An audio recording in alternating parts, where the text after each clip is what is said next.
The night Richard Mercer stood in a ballroom full of Charleston's wealthiest people and called Ethan Walker a nobody.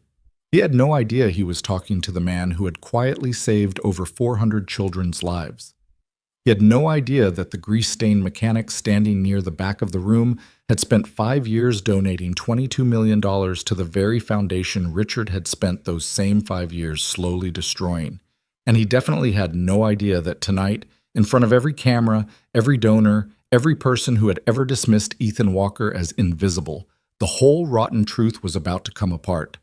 Drop a comment with your city. Let's see how far this story travels. The boat wasn't going to fix itself. Ethan Walker knew that the moment he pulled back the engine cover and got his first real look at what he was dealing with, a corroded fuel line, 2 cracked gaskets, and what appeared to be a bird's nest wedged somewhere it absolutely should not be. He stared at the mess for a long moment, then reached for his wrench. Again with the birds, he muttered to nobody in particular.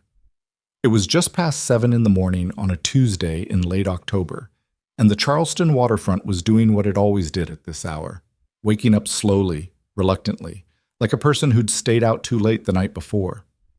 The harbor smelled like salt and diesel and something faintly fishy that never quite went away no matter how many times the city cleaned the docks. Ethan had stopped noticing it years ago.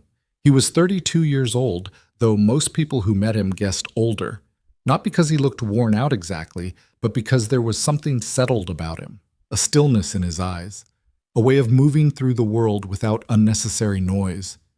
His hands were the hands of someone who worked with them constantly, calloused across the palms, perpetually stained with grease that soap never fully reached, knuckles that had been split and healed so many times they'd developed their own geography.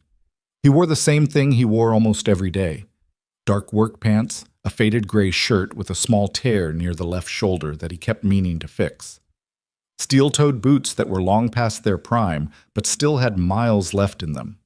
The marina where he worked, Callaway's Boat Repair, a family operation that had been on this exact stretch of waterfront for 30 years, was nothing fancy. A long wooden dock, a corrugated metal workshop with questionable wiring, 3 hydraulic lifts that 2 of them worked reliably, and a hand-painted sign that Frank Callaway had put up himself in 1994 and never once updated. It was the kind of place that survived not because of marketing or location or any particular business strategy, but because Ethan Walker was very, very good at fixing things. He had been working here for 6 years. Before that, he'd done the same kind of work down in Savannah, and before that, briefly, he'd tried something else entirely. A life that looked different from the outside, with a different kind of future attached to it. But that was a long time ago, and Ethan didn't spend much time looking backward. He had more immediate concerns. "Dad!" The voice came from the dock behind him, small, slightly impatient, carrying the particular tone of someone who had already said this exact word at least twice, and was prepared to say it several more times until results were produced. Ethan didn't look up from the engine. "I hear you, Lily. You said we'd leave at 7:15. I know what I said. It's 7:19. He set down the wrench, straightened up, turned around.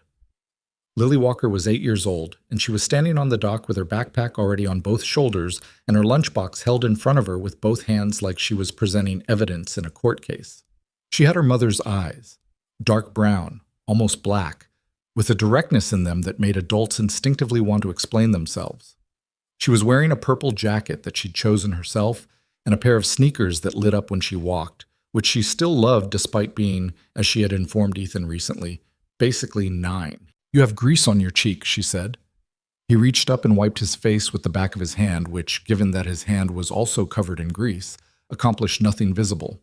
Lily watched this with the expression of someone who had learned to manage their expectations. That didn't help. Probably not. He grabbed a rag from his back pocket, did a better job this time, and then picked up his jacket from the dock railing. "Ready. You said that 4 minutes ago. And now I mean it." He put his hand on her shoulder and they started walking toward the parking lot. "How's your project going? The one about South Carolina history?" "I finished it yesterday." "Already?" "It wasn't that hard." She glanced up at him. "I put in extra stuff about the harbor because of your job." "Did you?" Miss Chen said it was very thorough. The way she said it slightly imitating her teacher's voice, clearly proud of herself but trying not to show it, made Ethan's chest do the thing it sometimes did. The thing that had no name exactly. Something between love and grief and gratitude, all mixed up together in a way that never fully separated out. That's good, Lilybird. Don't call me that at school. I wasn't going to call you that at school. You did last time. That was one time. They reached the truck, a 2009 Ford F-150 with a dent in the passenger door and a check engine light that had been on for so long Ethan had started to think of it as a design feature. He got in, turned the key, and listened to the engine complain for a moment before it settled into something that sounded approximately functional. The drive to Lily's school took 11 minutes on a good day. Today it took 14 because of a fender bender on Morrison Drive that had backed up traffic half a mile. Lily spent the time telling him about something that had happened at lunch the previous day, involving a misunderstanding about whose sandwich was whose, a story that had several characters, a dramatic turning point, and what sounded like a fully satisfying resolution. Ethan listened, really listened. Not the half attention that passed for listening when you were tired or distracted, but actual full presence, watching her face in the rearview mirror as she talked. This was something he had decided, a long time ago, to always do. To be actually there when she was talking to him. It cost him nothing, and it was the most important thing he did. He dropped her off at 7:43. She hopped out, adjusted her backpack straps, and walked toward the entrance without looking back. Which was normal now, had been normal for about a year, this new independence she was building piece by piece. But then, just before she reached the door, she turned and found him still watching. She gave him a small wave. Just one. He waved back. Then she was inside, and he was alone in the truck, and he sat there for a few seconds longer than he needed to before pulling back out onto the street. The rest of the morning was ordinary in the specific way that Ethan's mornings usually were, which is to say, filled with small problems that required complete attention and left no room for anything else. By 9 o'clock, he had diagnosed the corrosion issue on the Peterson boat and ordered the replacement parts, argued gently with the supplier about a delivery timeline that was 3 weeks out when it should have been 1, and consumed approximately 40% of a cup of coffee that had long since gone cold. Frank Calloway came in around 9:30, the way he always did, unhurried, with a paper bag from the bakery down the street, and the easy manner of a man who had reached an age where he'd stopped apologizing for his pace. Frank was 64, thick through the shoulders from decades of physical work, with white hair he kept cut close and a hearing aid in his left ear that he claimed was unnecessary and that everyone else at the marina could confirm was very much necessary. "Peterson boat?" Frank said, setting the paper bag on the workbench. "Fuel line and gaskets, parts coming Thursday if the supplier comes through." "They won't." "Probably not." Frank looked at the boat, then at Ethan, with the particular expression that meant he was about to say something he'd been sitting on for a while. Ethan had learned to recognize this look over 6 years. "You look tired," Frank said. "I'm fine." "I didn't say you weren't fine. I said you look tired." Ethan wiped his hands on a clean rag and didn't answer right away. There was a distinction Frank was drawing there, and they both understood it. "Long night," Ethan said finally. "Lily okay?" "She's great. It was something else. Some paperwork I was looking at." Frank made a sound that wasn't quite agreement and wasn't quite disagreement. He pulled a muffin out of the bag and handed it to Ethan without being asked. Ethan took it. "You know," Frank said, "you don't have to carry everything yourself." "I'm not carrying anything." "Uh-huh." They stood there for a moment in the comfortable silence of two people who'd known each other long enough that silence wasn't a problem. The truth, which Ethan hadn't told Frank, hadn't told anyone, was that he hadn't slept more than 3 hours the previous night. He'd put Lily to bed at 8:30, same as always, and then he'd sat down at the kitchen table with his laptop and a glass of water that he never drank, and he'd spent the next several hours going through financial documents that had no business being as troubling as they were. It had started 6 weeks ago, almost by accident. The Kensington Foundation was not something Ethan talked about. He had a policy about this, about most things in his life that he considered private. And that policy was simple. Don't. The foundation had been established 9 years earlier by Victoria Kensington, heir to a real estate fortune and, by any reasonable measure, one of the more genuinely committed philanthropists operating in the Southeast. She ran shelters for children in crisis, programs for women escaping domestic violence, transitional housing for families who'd hit the particular kind of rock bottom that came with no warning and no roadmap out. The work was real. Ethan had verified that personally, years ago, before he'd put a single dollar toward it. He had started donating 5 years ago through a charitable trust he'd set up under the name Harbor Light Fund. Anonymous by design. He hadn't wanted recognition, had actively avoided it. The trust was structured so that even if someone traced it back, all they'd find was a legal entity with a Charleston address and a minimal paper trail.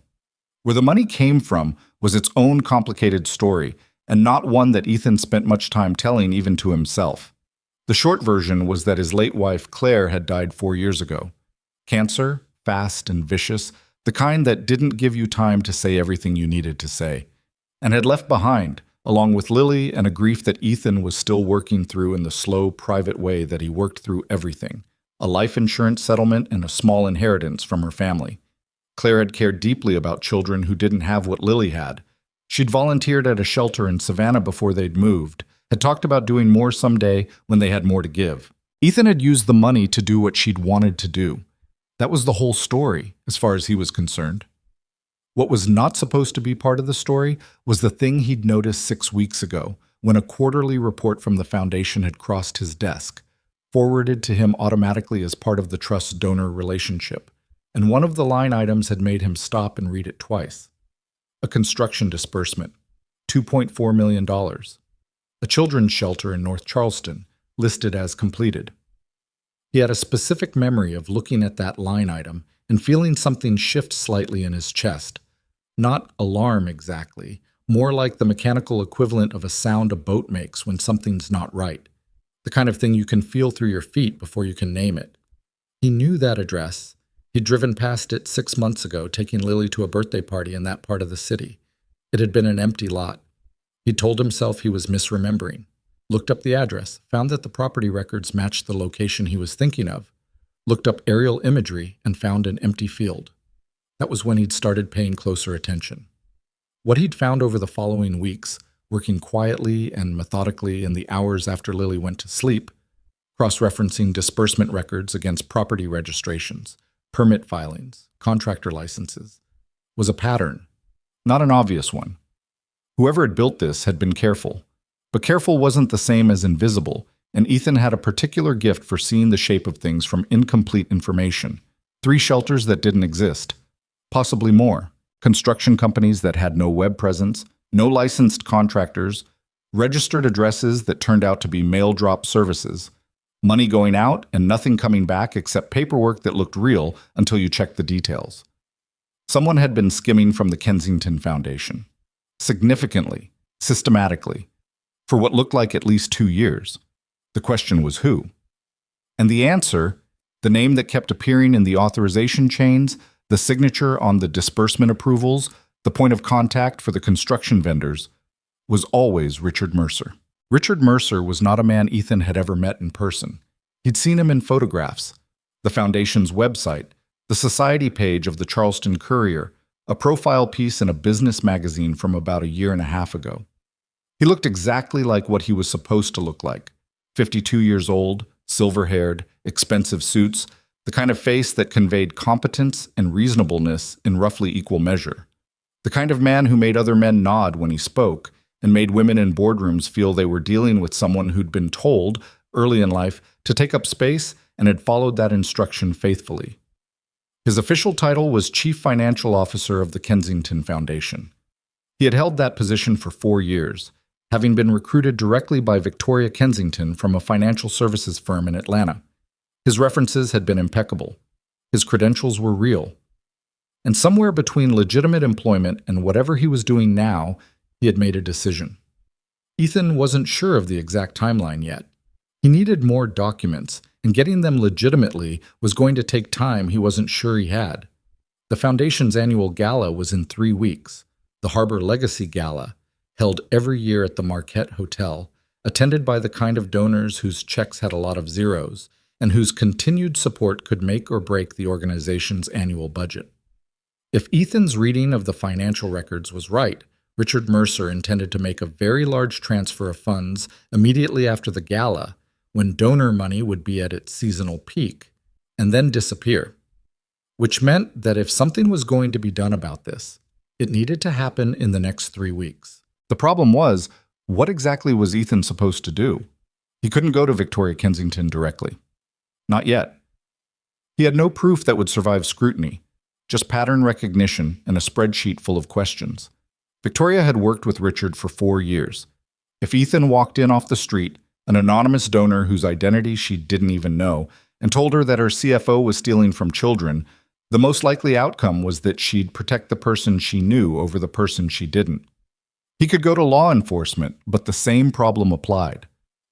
What he had was suggestive, not definitive.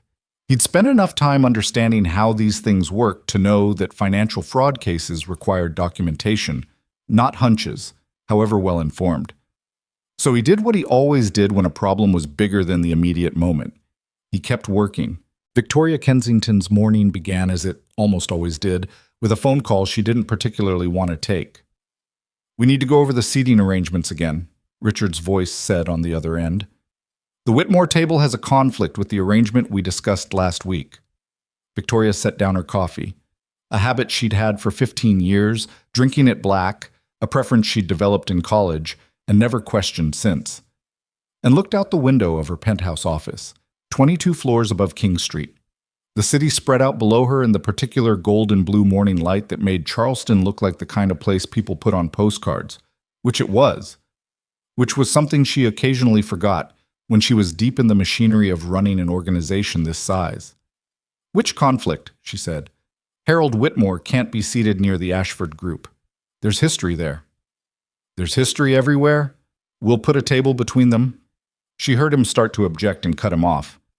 "Richard, I need the preliminary donor projections for the gala by Thursday. Are we on track?" "We're on track," he said. A pause. "Actually, there's one thing I want to flag. The Harbor Light Fund, our anonymous donor. There's been a change in their disbursement timing. I want to discuss how we handle messaging around that." Something in the way he said it was slightly off. Not the words themselves, but the rhythm of them. A fraction too smooth. Victoria filed it away without acknowledging she'd noticed. "Thursday," she said. "Projections on my desk." She ended the call and stood for a moment in the quiet of her office. Victoria Kensington was 30 years old and looked, most days, approximately 34. Not because she was aging badly, but because she carried the particular weight of someone who had been responsible for things since she was very young. Her father had died when she was 20, leaving her an estate worth somewhere north of $400 million and absolutely no instruction manual. She'd spent 2 years making the kinds of mistakes that rich 22-year-olds with too much money and not enough guidance made, and then she'd pivoted hard and built something she was genuinely proud of. The foundation employed 63 people. It operated or supported 14 shelters across South Carolina and Georgia. Last year, it had directly served over 2,000 women and children in crisis situations. She had built that number from zero over 9 years, and she knew every piece of the organization the way she knew her own apartment, where things were kept, what was working, what was quietly broken, and waiting for her attention. She thought, for a moment, about Richard's comment. The Harbor Light Fund disbursement timing. She made a mental note to look at the recent reports from that donor relationship. There was something she'd been meaning to check. The Harbor Grill sat half a block from the waterfront on East Bay Street, the kind of restaurant that had excellent food and terrible decor, and had somehow never bothered to fix the second because it didn't need to. The regulars, and there were many of them, came for the shrimp and grits, and stayed for the fact that nobody bothered them. Ethan sat in a corner booth at noon, across from Marcus Webb, who was eating a po' boy with the focused attention of someone who had not had lunch yet today and intended to make this one count. Marcus was 35, Ethan's oldest friend in Charleston, a man who'd grown up in North Charleston in circumstances that had either made people hard or made them something harder to define. He'd ended up, through a combination of stubbornness and natural ability, as an investigative paralegal at a civil litigation firm downtown. He wasn't a lawyer, but he knew how documents worked in ways that most lawyers didn't. He was also the only person in Charleston, in the world possibly, who knew the full truth about Ethan's financial situation. "So what's the updated number?" Marcus said, without looking up from his sandwich. "On what I've traced?" Ethan wrapped both hands around his coffee cup. "Conservatively, 12 million. I think it could be significantly more." Marcus set down the po' boy. $12 million. Over approximately 2 years, maybe longer. The earliest records I can access don't go back far enough. And this is all going through Mercer? Everything with a signature on it has his name on it. The vendors are ghosts. I've checked 6 of them. None have licensed contractors. 2 of the registered addresses are mail drops in Delaware. Marcus was quiet for a moment. Outside, through the window, a charter boat was making its way out of the harbor, moving slowly through the morning traffic. A pelican sat on a dock piling and watched it go with complete indifference. "Ethan," Marcus said carefully, "you realize you're talking about going after the CFO of one of the most visible nonprofit organizations in the state. I know what I'm talking about. And you want to do this? Why? Because it's your money he's stealing? Because it's children's money he's stealing. A beat. Some of it's mine. Most of it isn't." Marcus studied him.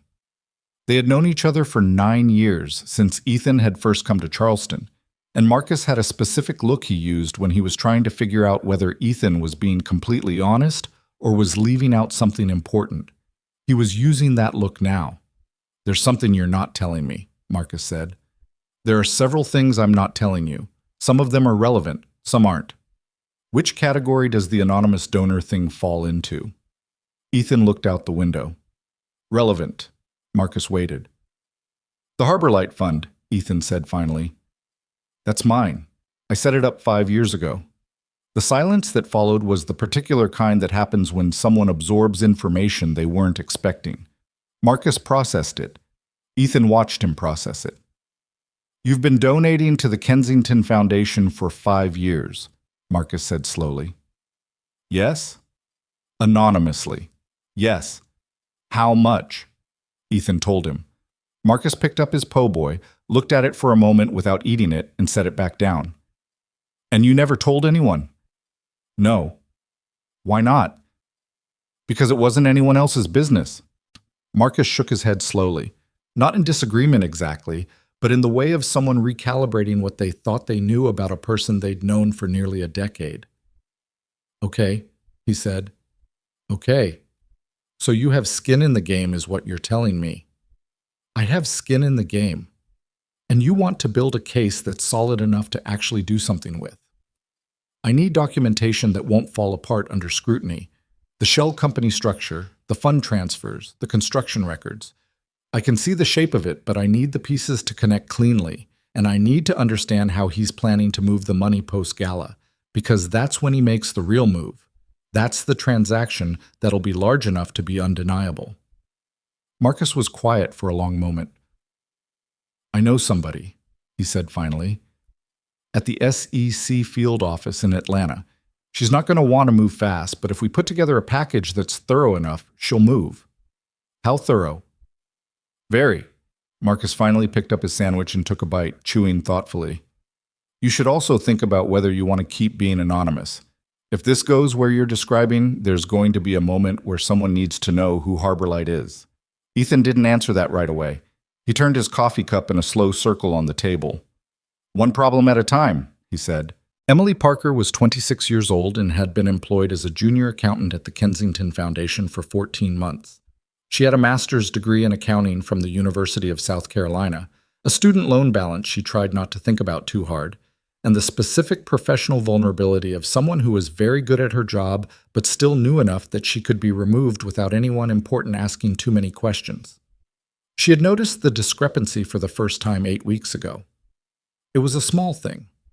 A rounding error in a disbursement record that didn't match the corresponding line in the vendor payment ledger. The kind of thing that happened sometimes and usually had a mundane explanation. A data entry mistake, a timing issue between fiscal periods, someone using slightly different figures from different report versions. She had flagged it to Richard's office.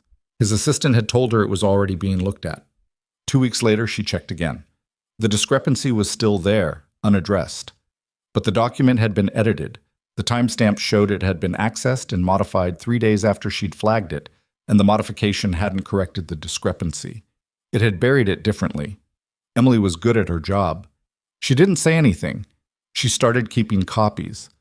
Over the following weeks, she had quietly pulled records that her access level shouldn't have permitted her to see, not through any hacking or technical trickery, but through the specific operational carelessness of an organization that had outgrown its information security practices. There were shared drives that hadn't been properly permissioned, old archive folders that hadn't been audited, a vendor payment database that was theoretically restricted but practically accessible to anyone who knew where to look. What she found made the small discrepancy look like a footnote. She'd been trying to decide what to do about it for 3 weeks when she saw Ethan Walker at the Whitmore donor reception. The Whitmore reception was not Ethan's idea of a good time. It was held at the Whitmore Group's offices on Upper King Street, a firm whose principal, Harold Whitmore, had been a donor to the Kensington Foundation for 7 years, and who hosted this particular pre-gala reception every year as part of his broader involvement with the organization's donor community. The event was cocktails and heavy hors d'oeuvres, and a lot of people in expensive clothes making the particular kind of small talk that was actually large talk in disguise, positioning and networking, and the careful performance of generosity. Ethan was there because Marcus had suggested it. You want to understand what Mercer knows about the investigation timeline? Get a look at how he operates in the donor room. See what he's worried about. Ethan had come in his work clothes because he'd come straight from the marina and hadn't had time to change, which he was aware was a problem the moment he walked through the door and encountered the gap between his reality and the room's expectations. He stayed near the back, held a glass of sparkling water he didn't drink, and watched. Richard Mercer worked the room with the ease of someone who had practiced this for decades. He moved from group to group in a way that looked casual but wasn't. There was sequencing to it, a deliberateness to which conversations he pursued and how long he stayed in each. He was performing the role of a man who had nothing to hide, and he was doing it well. Ethan was watching him work the Harrigan Group, 2 brothers who ran a shipping company out of Mount Pleasant and gave generously every year, when he felt the shift in the room's attention. Richard had spotted him. The walk across the room was unhurried, which was the point.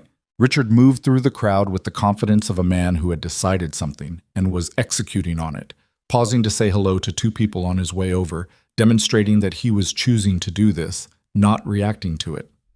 Ethan watched him come and didn't move. "I don't think we've met," Richard said, stopping in front of him. His voice was the voice of someone who had been told, at some point in his life, that he had a good voice. "Richard Mercer.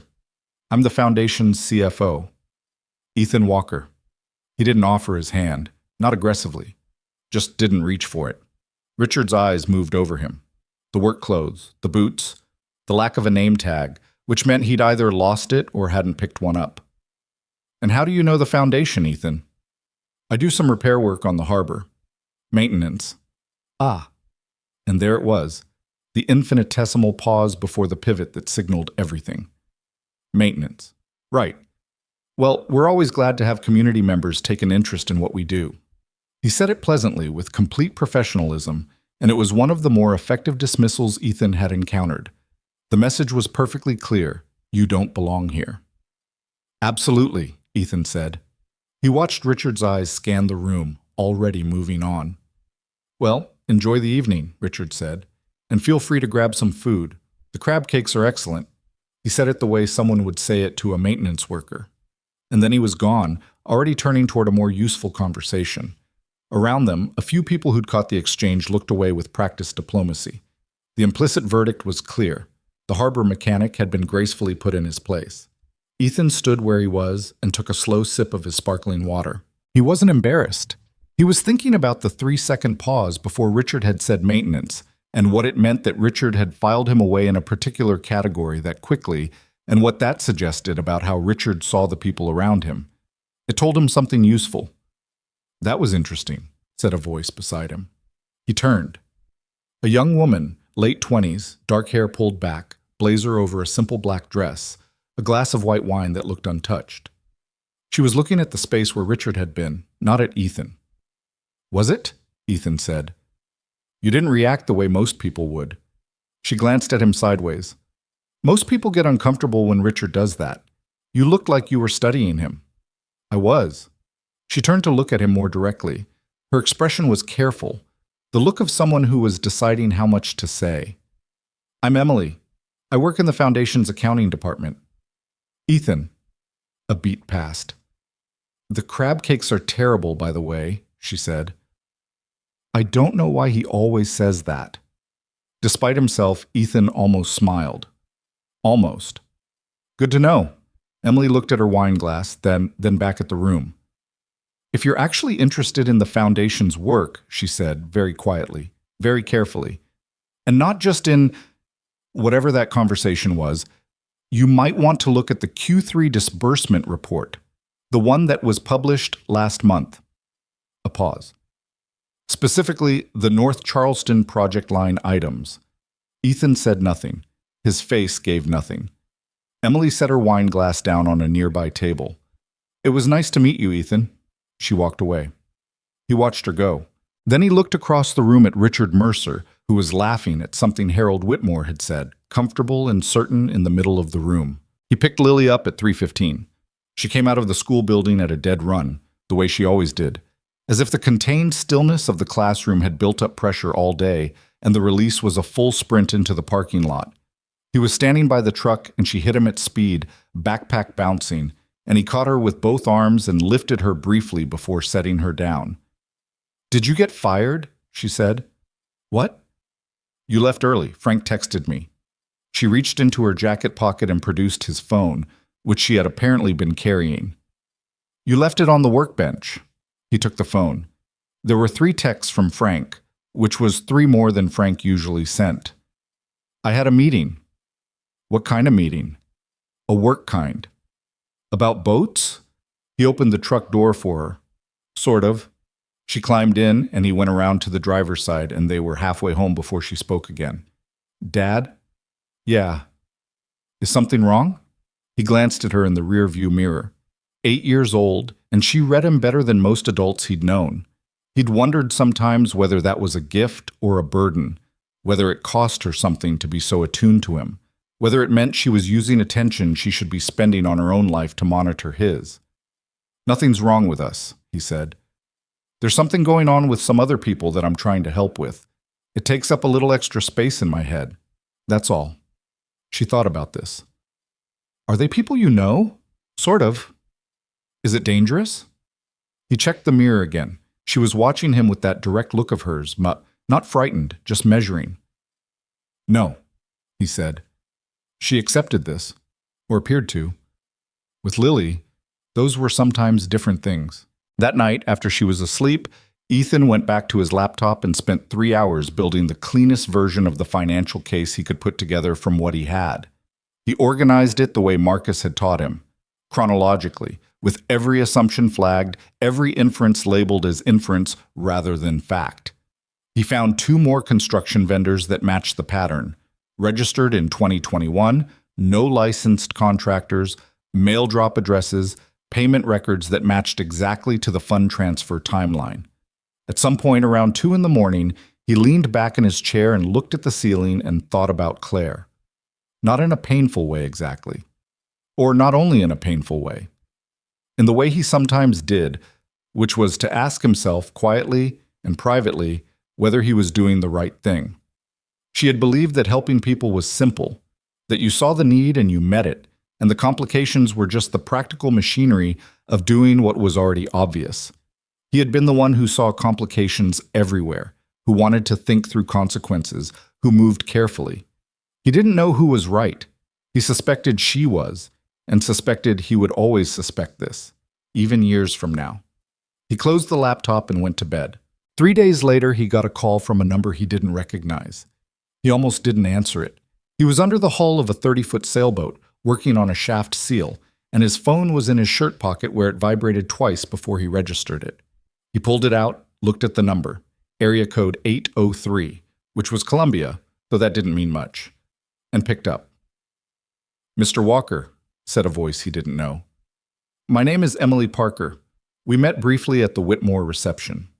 He was quiet for a moment. I remember. I need to talk to someone, she said. Not on the phone. Okay. I know that's vague. I'm sorry, a pause. I've been looking at records for 8 weeks, and I don't know what to do with what I found. And you were the only person at that reception who looked at Richard Mercer the same way I've been looking at him. And I don't know if that means anything, but I don't have a lot of options. It wasn't a speech she'd rehearsed. It came out uneven, slightly rushed, with the quality of someone saying more than they'd intended because the pressure had been building for too long. Ethan pulled himself out from under the sailboat, sat up on the dock, looked out at the harbor. There's a coffee shop on Cannon Street, he said. The small one, not the chain. You know it? I can find it. Tomorrow at 7:30, before work. A long pause. How do I know you're not going to... She stopped. You don't, he said simply. But you called me. That tells you something about what you already decided. Another pause, then, okay. He hung up. Sat for a moment with his phone in his hand, looking at the sunlight moving on the water. He thought about the empty field in North Charleston, about $12 million that was supposed to be walls and roofs and beds for children who didn't have any of those things. Then he put his phone back in his pocket and went back to work. There was still a shaft seal to fix, and it wasn't going to fix itself. The coffee shop on Cannon Street was called Lola's, and it had 8 tables, no Wi-Fi password posted anywhere visible, and a chalkboard menu that hadn't changed meaningfully in 4 years. The owner, a compact woman in her 50s named Darlene, made the coffee strong and minded her own business, which was the reason Ethan had been coming here for 3 years. He arrived at 7:15, ordered a black coffee, took the table in the back corner where he could see both the door and the window, and waited. Emily Parker came in at 7:32, slightly out of breath, carrying a canvas tote bag over one shoulder and the look of someone who had changed their mind about coming at least once on the way over and had made a decision to override it. She spotted him, walked over, and sat down without saying hello first. I almost didn't come, she said. I figured. How did you figure that? You're 2 minutes late. You don't seem like someone who's usually 2 minutes late. She looked at him for a moment, assessing, recalibrating something. Then she flagged Darlene down and ordered a coffee, and while she waited for it, she set the tote bag on the table and kept her hand on top of it. I need to know who you are, she said, before I show you anything. I told you. I repair boats on the waterfront. That's what you do. It's not who you are. She looked at him steadily, because the man who repairs boats on the waterfront doesn't look at Richard Mercer the way you looked at him, and the man who repairs boats doesn't know to ask about the Q3 disbursement reports. She paused. I didn't actually tell you to look at those. I told you to look at the North Charleston project lines. But you already knew which report they were in, didn't you? Ethan was quiet for a moment. The coffee arrived. He waited until Darlene had moved back toward the counter. I'm a donor, he said, to the foundation. I've been following the financials for a while. How much of a donor? Enough to have access to the quarterly reports. She studied him. He watched her work through the implications of that, watched her decide whether to push further or accept it. Okay, she said finally. She opened the tote bag and pulled out a manila folder, then held it without opening it. I want to be clear about something. I'm not a whistleblower. I'm not trying to blow up the foundation or damage Victoria Kensington or make a name for myself. I like this job. I care about what the foundation is supposed to do. Her voice was steady, but there was an edge underneath it. I've been sitting on this for 8 weeks because I didn't know who to trust, and I still don't, fully, but I also can't keep sitting on it. Does that make sense? It makes complete sense. She opened the folder. What Emily had assembled was not as comprehensive as what Ethan had built over the past 6 weeks, but it was different in important ways. His evidence came from the donor-facing financial reports, the sanitized versions that the foundation released to its giving community. Emily had access to the internal ledgers, the vendor payment authorizations, the actual transaction records that never left the building. The discrepancies between the two sets of records were not subtle once you knew to look for them. In the external reports, disbursements to construction vendors appeared as clean line items with generic descriptions. In the internal records, Those same transactions had authorization chains that looped through a single approval node, Richard's electronic signature, and vendor account numbers that, when Emily had cross-referenced them, connected to a set of bank accounts registered to LLCs in Delaware, Nevada, and one in Wyoming.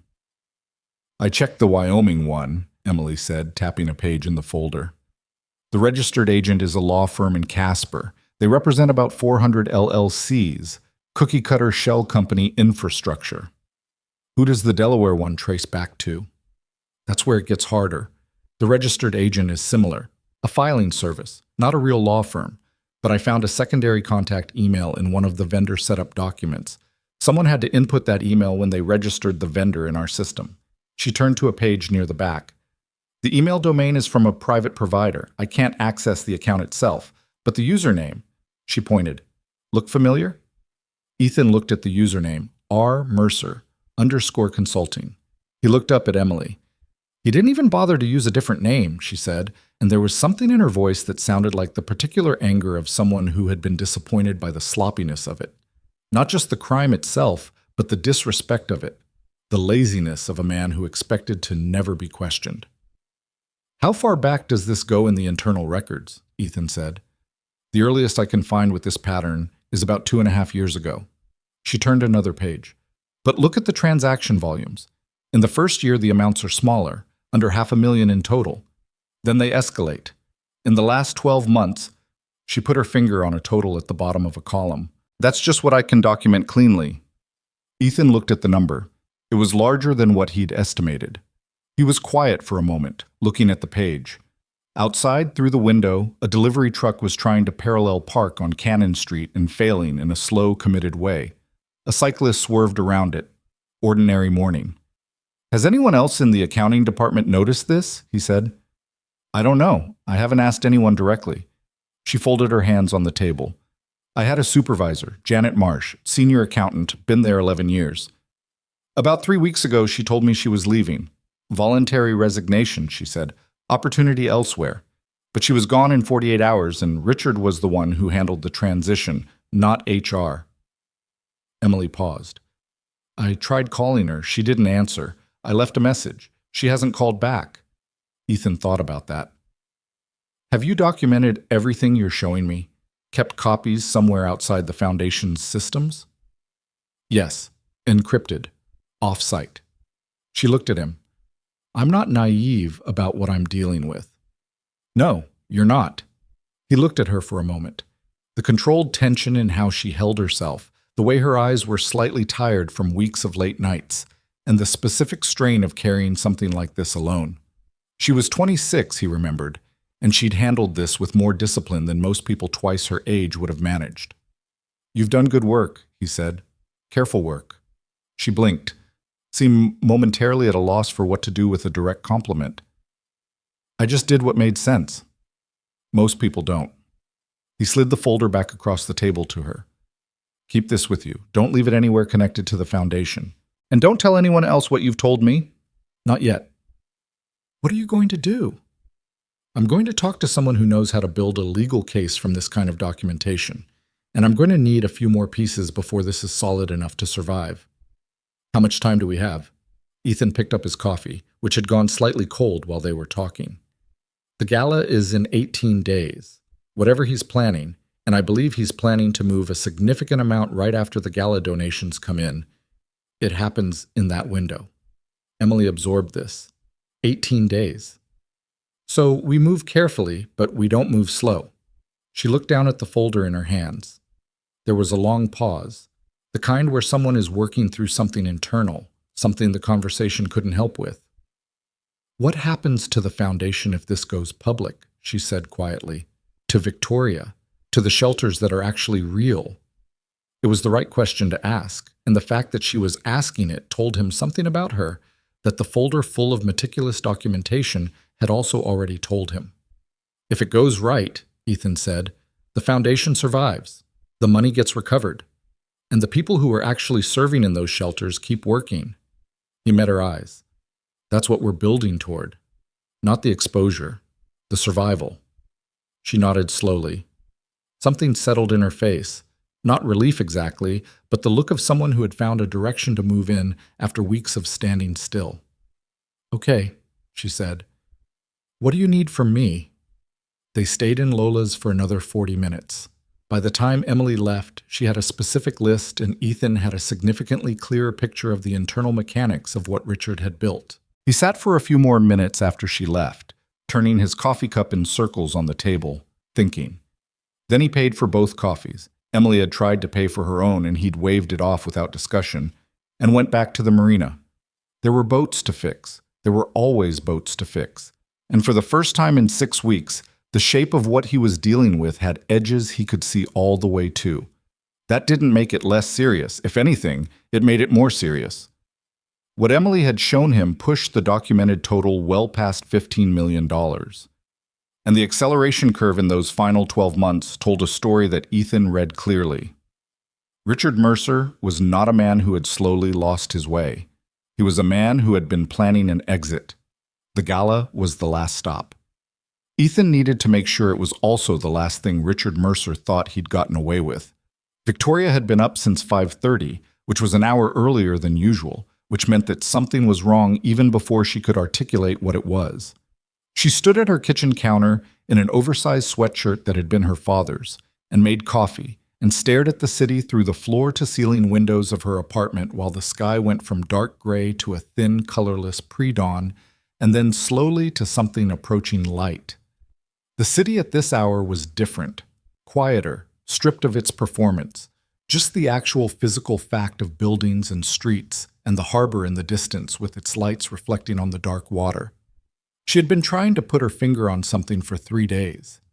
It had started with Richard's comment about the Harbor Light Fund disbursement timing. She had gone back and looked at the donor communication records, as she'd told herself she would, and what she found was not wrong exactly. The disbursements were there, the acknowledgement letters had been sent, the donor relationship was being properly maintained on paper. But there was something about the way the most recent correspondence was worded. The letters responding to Harbor Light's most recent transfer had a slightly different formality to them than the earlier ones. Not dramatically different. Different the way a lock feels different when someone who doesn't live in your house has used the key. Almost the same, not quite. She was aware that this could be nothing. She was aware that she was running on 5.5 hours of sleep and the accumulated pressure of a fundraising gala 16 days away and a dozen operational problems that needed her attention. She was aware that she had built an organization that functioned largely because she trusted her people, and that starting to distrust them without a specific reason was a kind of paranoia that could do real damage. She thought about this and made herself a list, the way she always did when she was uncertain. What do I actually know? What am I inferring? What am I just feeling? The list was not reassuring. She texted Richard at 7:15. Just the Thursday projections. A reminder, nothing else, nothing that would signal she was thinking about anything beyond the gala logistics. He responded within 4 minutes, which he always did, because he was always available when she needed him, which had always seemed like a virtue. She sat with that for a moment. Then she called her lawyer.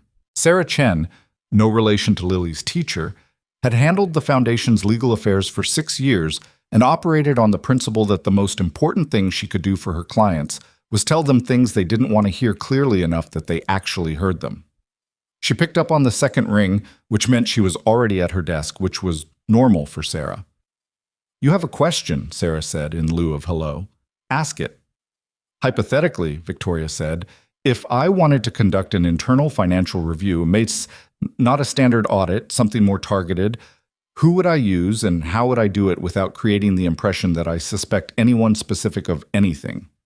A pause. "That's a very carefully worded hypothetical." "I know." "Is there a specific area of concern?" Victoria looked at the harbor. "Construction disbursements, the last 2 years?" Another pause, this one longer. "Victoria, do you have reason to believe—" "I don't know what I have reason to believe. That's why I'm calling you." Sarah was quiet for a moment, and in that silence, Victoria could hear the particular quality of a very smart person deciding how to be honest without overreaching. "I can connect you with a forensic accounting firm," Sarah said finally. "They're discreet. But understand that once you engage them, you're past the point of hypothetical. Whatever they find becomes information you're responsible for acting on. I understand that. And if the issue is what the careful wording of your question suggests it might be, Sarah. Yes. Get me the contact information. She ended the call and stood for a moment in her kitchen, not quite sure what she felt. There was a particular weight to taking an action that you couldn't take back, even when it was the right action. She'd felt it before. The weight of the decision to start the foundation. The weight of the first time she'd had to let someone go. The specific gravity of moments when you crossed a line from not knowing to trying to know. She finished her coffee. Then she got dressed and went to work. And for the rest of the day, she performed the version of herself that Richard and the rest of her staff expected. Present, decisive, focused entirely on the gala. While something cold and methodical ran quietly underneath. Richard Mercer called a department meeting that afternoon, which was mildly unusual but not unprecedented.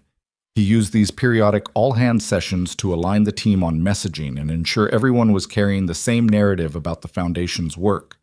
He was good at them, clear, inclusive, good at making people feel like they were part of something important. Emily sat in the second row and took notes, and watched him the way Ethan had watched him at the Whitmore reception. Not with fear. She'd moved past fear somewhere in the past few weeks, replaced it with something colder and more useful. She watched the way he framed things, the words he chose when he talked about the foundation's financial health, the specific phrases he used to characterize the upcoming gala, and what it meant for the organization's annual projections. "This is going to be our strongest year," Richard said, leaning against the conference room table with the relaxed posture of a man in complete command of his environment. "The partnerships we've built, the donor relationships we've cultivated. This gala is the culmination of all of it. What we raise in the next 16 days sets the foundation for everything we want to accomplish in the coming year." He looked around the room as he said it, making eye contact, warm and genuine seeming. His eyes passed over Emily without pausing. She had her notebook open in her lap. Underneath her actual notes, in handwriting she kept small and tidy at the bottom of each page. She was keeping a second record. Impressions, statements, the things he said publicly that she could cross-reference against the internal records she'd been building her case from. It was probably excessive. She did it anyway. After the meeting, she passed Richard in the hallway outside the conference room. He smiled at her. The general warm smile he directed at all his direct reports. Impersonal, but not cold. "Good work on the Q3 reconciliation," he said. "Thank you," she said. She went back to her desk and stared at her screen for a moment after she sat down. She thought about the Q3 reconciliation, the report she'd submitted 3 weeks ago, the one that had required her to access the archive folders she wasn't supposed to be in. The reconciliation itself had been clean. The underlying records she'd found in the process had not been. Had he noticed what she'd accessed? Was the compliment about the reconciliation a signal, or was she reading meaning into something that was just professional courtesy from a man who was careful to maintain good relationships with his team? She didn't know. She couldn't know. That was the particular misery of this kind of thing. You were working with incomplete information in an environment where you couldn't afford to make a mistake, and the person you were watching was better at this than you and had been doing it for longer. She texted Ethan. The message was short. Something he said today. "Can we talk?" His response came 20 minutes later. "Tomorrow morning, same place." She put her phone face down on her desk and went back to work. The next morning at Lola's, she told him about the meeting and the comment in the hallway. Ethan listened without interrupting, which she was beginning to understand was simply how he listened to everything. "Do you think he knows you've been looking?" he said when she was done. "I think he might suspect someone has been looking. Whether he suspects me specifically." She shook her head. "I don't know. He's careful. If he thought I was a threat, I don't know if he'd telegraph it." "What would he do?" She thought about Janet Marsh, who had been with the foundation for 11 years and had been gone in 48 hours. "Remove the problem quietly." Ethan looked at his coffee cup for a moment. "I need you to do something that might feel counterintuitive." "Okay." "Pull back. Not completely. Don't change your routine enough to be visible. But stop accessing the archive folders. Stop any cross-referencing you've been doing inside the system. For the next 2 weeks, you're just an accountant doing her job. Emily felt something tighten in her chest. I'm close to finding the Wyoming account ownership. I think with 2 more days, Emily. His voice wasn't sharp, but it was definite. What you've already found is enough to build on.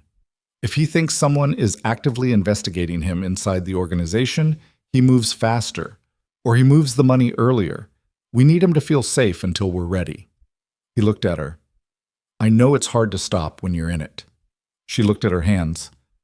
I've been doing this for 2 months. It feels like if I stop, it disappears. It won't disappear. It's documented. It's real. He leaned forward slightly. The goal isn't to find everything. The goal is to find enough, and to have it in the right hands before the gala. She exhaled slowly. Okay. A pause. What are the right hands? He told her about Marcus and about the contact at the SEC field office in Atlanta. He told her what the timeline looked like from his end, the pattern he'd traced through the donor-facing records, the shell company structure he'd been able to partially map, the post-gala transfer he believed Richard was planning, and the rough amount he expected it to involve. Emily listened with the focused attention of someone filing information, making connections. He's going to announce a new financial partnership at the gala, she said. I saw the draft press release 2 days ago. A strategic endowment initiative. It's framed as a major expansion of the foundation's investment infrastructure. Ethan was very still. What kind of initiative? It gives him authority to move a significant portion of the gala proceeds into a new investment fund. The fund is managed externally. She paused. By a firm I haven't been able to identify. The name in the draft was Meridian Capital Partners. I'll look for it. Ethan. She waited until he looked at her directly. If he announces that partnership at the gala and donors commit to it publicly, this goes from a fraud case to something a lot bigger. He's not just stealing from existing funds. He's building a new mechanism in real time, with witnesses. The weight of that sat between them for a moment. I know, he said. He spent that evening the way he'd spent too many recent evenings, at the kitchen table after Lily was asleep, working through records on his laptop while the rest of the house was quiet. But tonight there was a specific focus. Meridian Capital Partners. He'd never heard of them, which was itself a data point. He'd spent 5 years in the donor community, had paid attention to the financial infrastructure around the foundation, knew most of the significant players in the Southeast philanthropic investment space. A firm significant enough to be named in a foundation press release should exist somewhere in that landscape. It didn't. He found a registered entity in Georgia, Meridian Capital Partners, LLC, registered 8 months ago. Single managing member, a name he didn't recognize.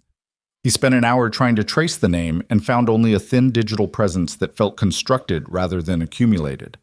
A LinkedIn profile with no photo and a work history that was plausible but verified to nothing. He searched the registered agent's other clients, found 17 LLCs formed in the past 2 years through the same agent, all in the same registration category. 2 of the names he recognized.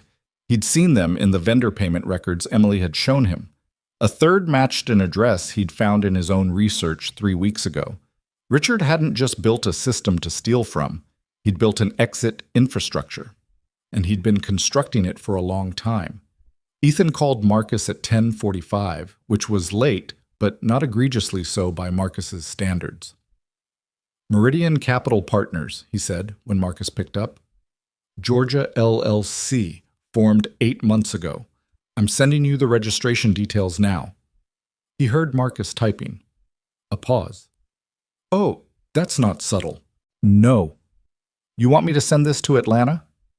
Not yet. I need 2 more things first. Ethan looked at the screen.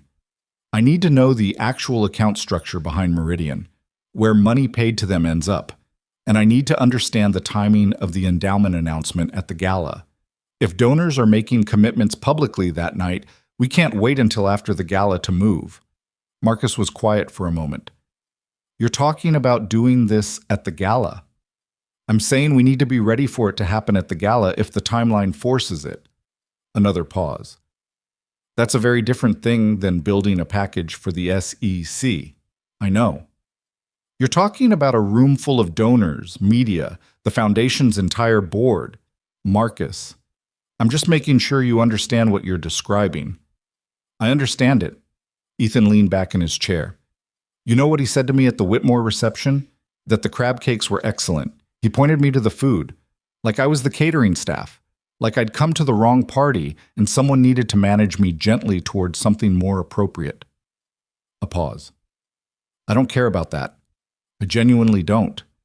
But that's who he is. He looks at people and categorizes them by how useful or threatening they are. The people in that shelter he stole from, the ones that don't exist, they were categories to him, line items. Marcus was quiet. I'm not going to let him walk away from a room full of people celebrating his work, Ethan said, even if you have to be in that room. Even then, a long silence. Then, I'll call Atlanta first thing tomorrow. After Ethan hung up, he sat for a long moment at the kitchen table. The house was quiet. The settling sounds of an old house, the refrigerator cycling on and off, the soft background noise of the city outside. He thought about the gala, the Marquette Hotel, which he'd driven past 100 times but never been inside. The ballroom full of people who had given money in good faith and would be standing in a room with a man who had spent 4 years treating their generosity as a personal cash flow opportunity. He thought about Victoria Kensington, whom he had never met. He had read everything publicly available about her. The profiles, the speeches, the interviews she'd given about the foundation's work. He had the impression of someone who had come to this work from a complicated place and had built something real out of it. He didn't know her, but he knew, from the financial records and from 5 years of watching the foundation operate, that the actual work was genuine. The shelters that existed were real. The women and children they served were real. Whatever Richard had done, whatever Victoria might or might not have known, the thing Ethan was trying to protect was real. He also thought about what Marcus had pointed at, the thing underneath the logistics, that doing this at the gala meant stepping out of the shadow he'd been standing in for 5 years. The anonymous donor becoming visible, the maintenance worker standing in the middle of a room that had quietly decided he didn't belong there. He wasn't sure how he felt about that, and he was honest enough with himself to admit it. Not because he wanted the attention, he genuinely didn't, but because he had spent a long time constructing a life that was legible. Boats, Lily, the waterfront, the ordinary texture of a day that made sense. Walking into that ballroom was going to change something about how he was seen in the world, and he couldn't fully predict the shape of it. He closed the laptop. Thought about Claire. The way she used to say when he was overthinking something, that sometimes the right move was just the obvious move and the overthinking was its own kind of avoidance. He was probably overthinking this. He got up, rinsed his coffee mug, checked the lock on the front door, an old habit, the way parents developed old habits, and went down the hall toward his room. He stopped at Lily's doorway. The door was cracked the way she liked it, a sliver of hallway light crossing the floor. She was asleep on her stomach with one arm hanging off the mattress, in a posture that looked deeply uncomfortable and apparently wasn't, because she slept this way regularly. Her drawing notebook was half under her pillow, which meant she'd been working on something before she fell asleep. He stood there for a moment, not going in, just watching her breathe. Then he went to bed. 3 days later, Emily Parker was called into Richard's office. She had been expecting something. Not specifically this, but something. A shift in tone, a question that was too specific to be casual, some indication that the perimeter she'd been trying to maintain around her investigation had developed a gap she hadn't seen. She'd been running the last 3 days on the careful surface calm of someone who knows they might be watched, and has decided to be exactly what they appear to be, nothing more. Richard's office was on the 3rd floor, corner room, with windows that looked out over the foundation's small garden and the street beyond. He was standing when she came in, which she noted, not behind the desk, but near the windows, like the desk was too formal for what he wanted this to feel like. "Emily," he said, "close the door." She closed it, stayed standing. "I wanted to talk to you about your role here," he said. He had the tone of someone delivering disappointing news with genuine regret, which was a specific register that Ethan had identified, but that Emily felt in her chest as a different kind of cold. "You've been a strong addition to the team, sharp, thorough. I mean that." "Thank you," she said, "which makes this harder. He picked up a single sheet of paper from the windowsill. A piece of theater, she thought, because whatever that paper said, the decision had been made before this meeting. The gala is generating some structural changes in the department. We're consolidating some roles going into the new year, and your position is one that's affected. Emily looked at the paper. My position is being eliminated? Restructured. The work continues, it just shifts in how it's organized. He set the paper down. We'd like to offer you a generous severance, 2 months, and of course outstanding references. I want to make sure this transition is as smooth as possible for you. She was quiet for a moment. She needed to be careful. She needed to be a normal person who had just been fired, not someone who knew why she'd been fired. Can I ask what changed? She said.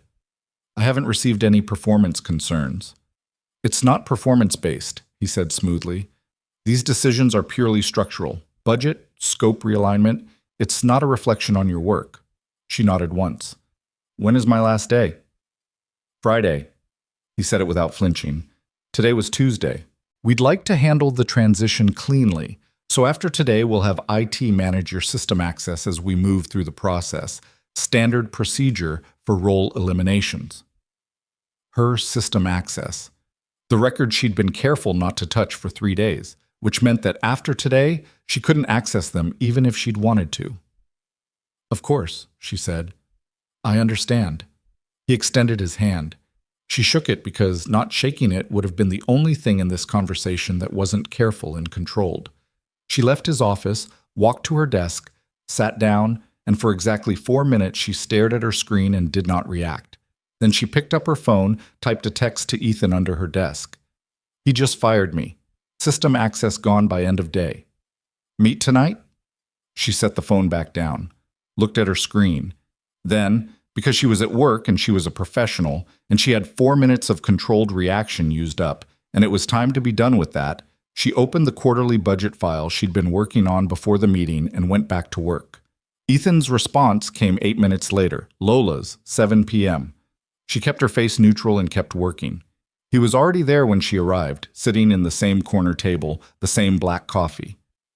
He looked up when she came in and she read something in his expression that she hadn't seen there before. Not surprise exactly, but a kind of recognition, like something he'd been expecting had arrived. She sat down, didn't bother with pleasantries. He knows, she said. Maybe, Ethan said, or he's cleaning house before the gala as a precaution. Either way, it doesn't change what we do. It changes the timeline. He pushed a folded piece of paper across the table. Marcus got confirmation from the SEC contact in Atlanta. They're interested, but they need the account chain for Meridian Capital, the actual destination bank. Emily looked at the paper. I don't have that. I was trying to get it when... I know, but there's another way in. He looked at her. The vendor setup documents you mentioned, the ones where you found the R. Mercer _ consulting email. Those were entered into the foundation's system. That means they were transmitted from somewhere, through the foundation's email server, to the accounting system. He paused. Your system access is gone, but the IT logs for those transmissions still exist, and I know someone who might be able to get to them without going through the foundation's current infrastructure. Emily stared at him. You have an IT contact? I have Marcus, who has a contact at a data recovery firm that does forensic work for law firms. It's not the same as having a contact inside the foundation's IT department. It's slower and less direct, but it might get us what we need. She was quiet for a moment. Ethan, he fired me 4 hours ago. My access is gone. Whatever I had in those files is backed up on your encrypted drive. Yes. Then you still have everything you've already found. The only thing we've lost is the ability to find new things from inside. He met her eyes. That was going to have to end at some point anyway. She absorbed this. He was right, and she knew he was right, and somehow that didn't make it feel less like a door closing. What do I do now? You go home, you sleep. Tomorrow you don't go into the foundation's offices for the severance paperwork. Email them and say you'll handle it remotely. You stay out of the building. They'll think It doesn't matter what they think anymore.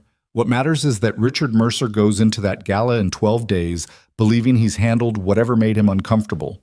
We need him relaxed and confident and feeling in control. Emily looked down at the table.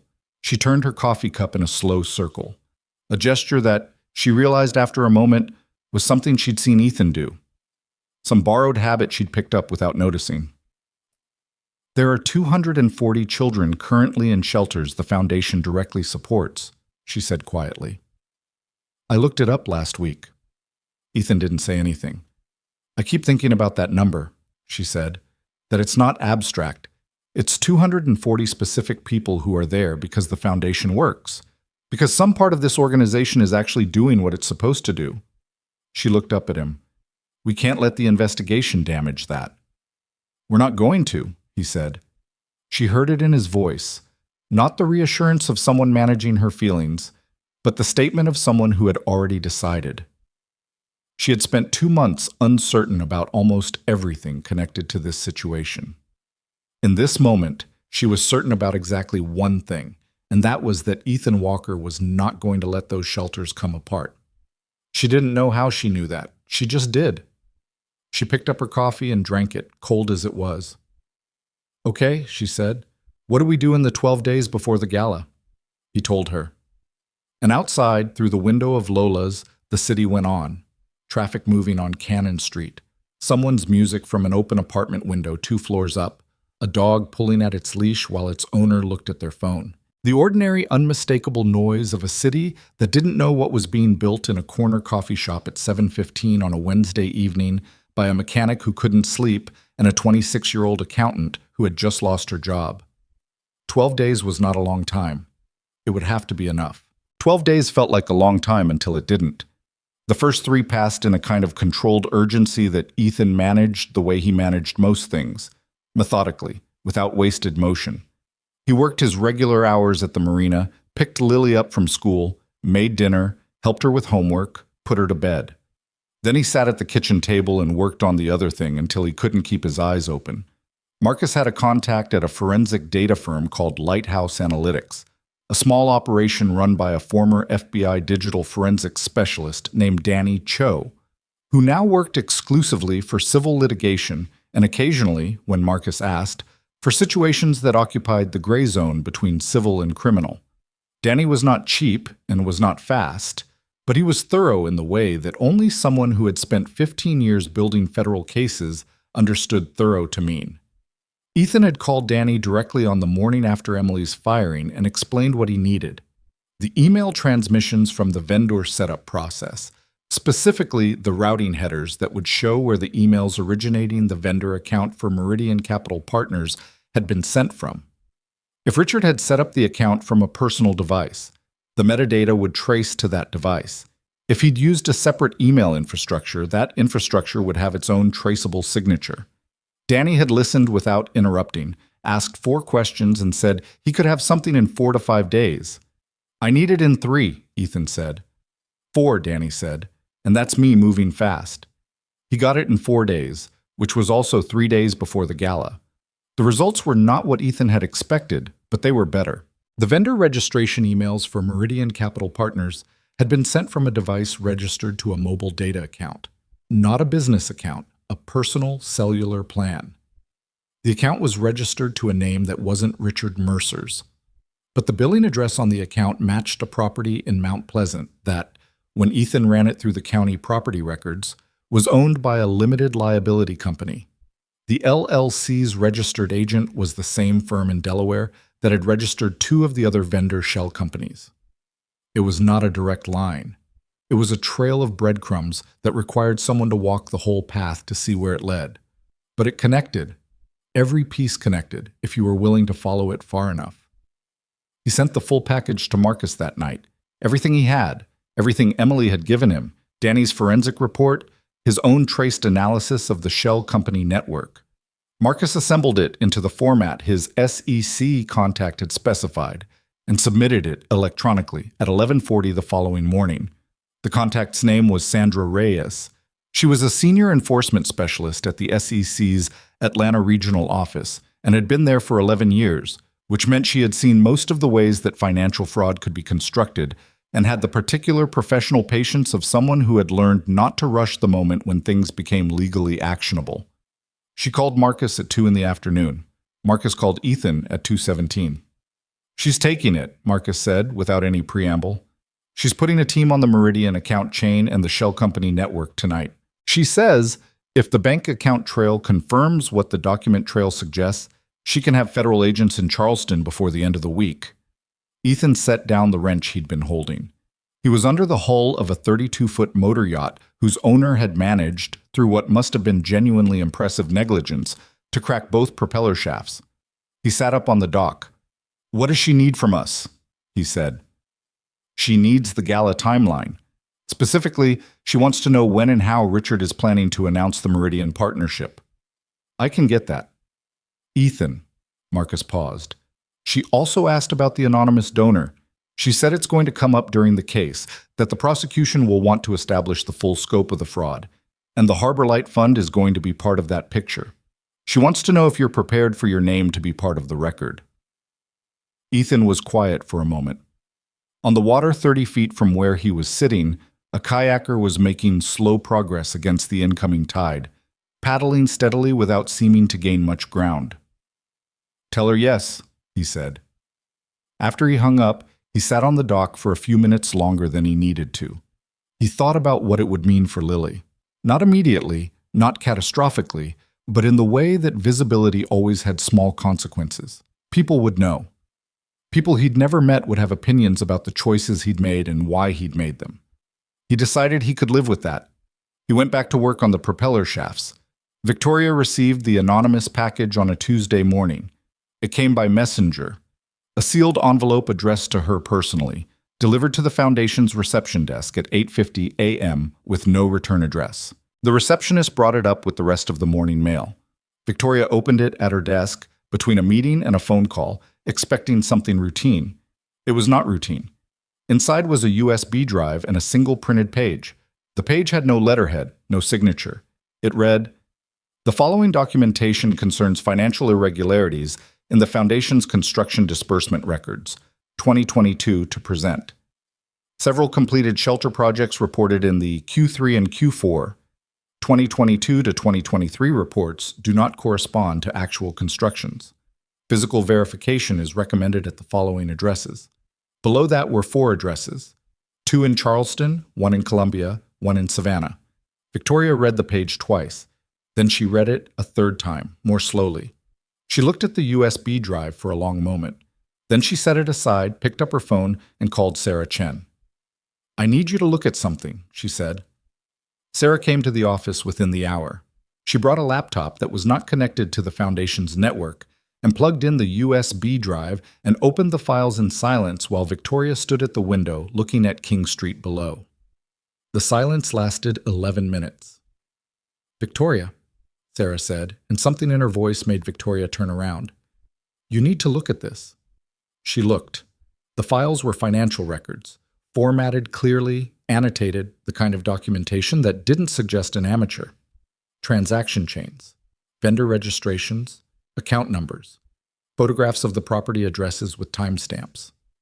The photographs showed empty lots and fields, and in one case, what appeared to be an operational car dealership where a completed children's shelter was supposed to be. Victoria sat down. She didn't speak. Sarah set the laptop on the desk in front of her and didn't speak either, which was the correct thing to do and was something Victoria had always appreciated about Sarah. She understood the difference between a moment that needed filling and a moment that needed to be left alone. After a while, Victoria said, "How long has this been happening?" "If the documentation is accurate, and I want to be clear that we need independent verification before we treat any of this as confirmed, the earliest transaction flagged here is from 2022. 2 years. Victoria looked at the screen. More than 2 years. Victoria, don't. She said it without heat, but with a clarity that cut through whatever Sarah had been about to say. I need a minute. She stood up, walked to the window, looked at the city. It was a gray morning, the sky the color of old pewter, the kind of day that made everything look slightly more tired than it actually was. She put her hand flat against the glass and felt the cold of it against her palm. She thought about Richard, 4 years of working side by side with him, the way he finished her sentences sometimes during board meetings, The way he had handled the Harrington donor crisis 2 years ago with a precision that had genuinely impressed her. The birthday card he'd sent when she'd turned 30, handwritten, 3 specific things about the foundation's work she was most proud of. She had kept the card. She thought about the women and children in the shelters. She thought about the ones in the shelters that apparently didn't exist, the money that had been allocated to build them, the reports she had signed off on, the donors who had given to programs that had never been built. "I need to verify the addresses myself," she said. Sarah looked up sharply. "Victoria, if this is what it appears to be, you should not be—" "I'm going to drive to these addresses and see what's there." She turned from the window. "Alone. Today. Before I do anything else, before I call anyone else, before I take any action that I can't take back. I need to see with my own eyes." Sarah set the laptop down and looked at her with the expression she used when she thought a client was about to do something that was legally inadvisable but humanly understandable, and the distinction between those two things was complicated. "Will you at least call me when you get there? Each one?" "Yes." "And you won't confront anyone?" "I'm driving to look at empty fields," Victoria said. "There's nobody to confront." She left the office at 10:15, told her assistant she had a personal appointment, got in her car, a dark blue sedan that she drove herself, always, because she had a specific allergy to being driven anywhere by anyone, a holdover from a childhood of being managed, and pulled up the first address on her phone. The first address was in North Charleston, 23 minutes from downtown on a Tuesday morning with light traffic. She pulled onto the street and slowed down and found the address and sat in her car with the engine running and looked at what was there. An empty field. Not derelict, not abandoned, just empty. Scrub grass and a couple of discarded construction barriers pushed to one side, like something had been started and stopped, or like something had been planned and never started at all. The kind of field that said nothing had happened here recently. She picked up her phone, called Sarah, said, "First address, empty field." Her voice was flat and steady because she was making it flat and steady. "Okay," Sarah said quietly, "drive to the next one." She drove to the next one. It was 40 minutes away, toward the city of Goose Creek. The address corresponded to a completed shelter in the foundation's records. Construction signed off 14 months ago, capacity for 32 residents, annual operating costs underwritten by a multi-year donor commitment. It was a parking lot for a commercial warehouse. She called Sarah again. Didn't say anything for a moment. "Victoria," Sarah's voice was careful, "come back to the office. The third address is in Columbia. That's 2 hours away. I know how far Columbia is. Victoria, you've seen enough." She looked at the parking lot. A truck was pulling in, the driver not noticing or not caring about the woman sitting in the blue sedan at the entrance. "How many people trusted me to do this right?" she said. It wasn't really a question for Sarah. How many people gave money because they trusted me and I told them I was running this well? "You can't know what you didn't know," Sarah said. "Maybe." She put the car in reverse. "I'm not going to Columbia." A pause. "But I'm not coming back to the office either. Not yet." She drove for a while without a destination. Through downtown, across the bridge, out toward Sullivan's Island, and back. It was the kind of driving that wasn't about getting anywhere, but about having something to do with the physical fact of being in a body that didn't know what to do with what she'd just seen. She had trusted the wrong person. That was the simple version. The more complicated version was that she had trusted the right person for 4 years, or had thought she was trusting the right person, had had no reason she could identify then to think otherwise. And the version of Richard that had earned her trust was real enough that she couldn't simply disavow having trusted him without disavowing her own judgment in a way that would make it impossible to trust anything again. She parked near the waterfront eventually, sat for a while watching the harbor. There was a boat moving slowly out through the channel. A fishing charter, she thought, medium-sized, the kind of operation that ran daily trips during the season. Someone was on the deck working on something mechanical near the stern.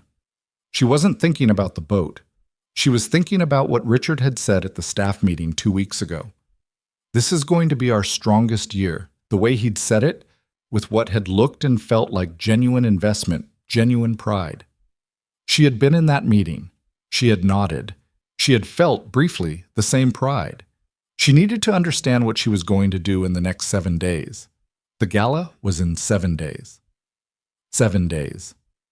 She picked up her phone and called a number she'd never called before, pulled from the file Sarah had put together 2 weeks ago, the forensic accounting firm.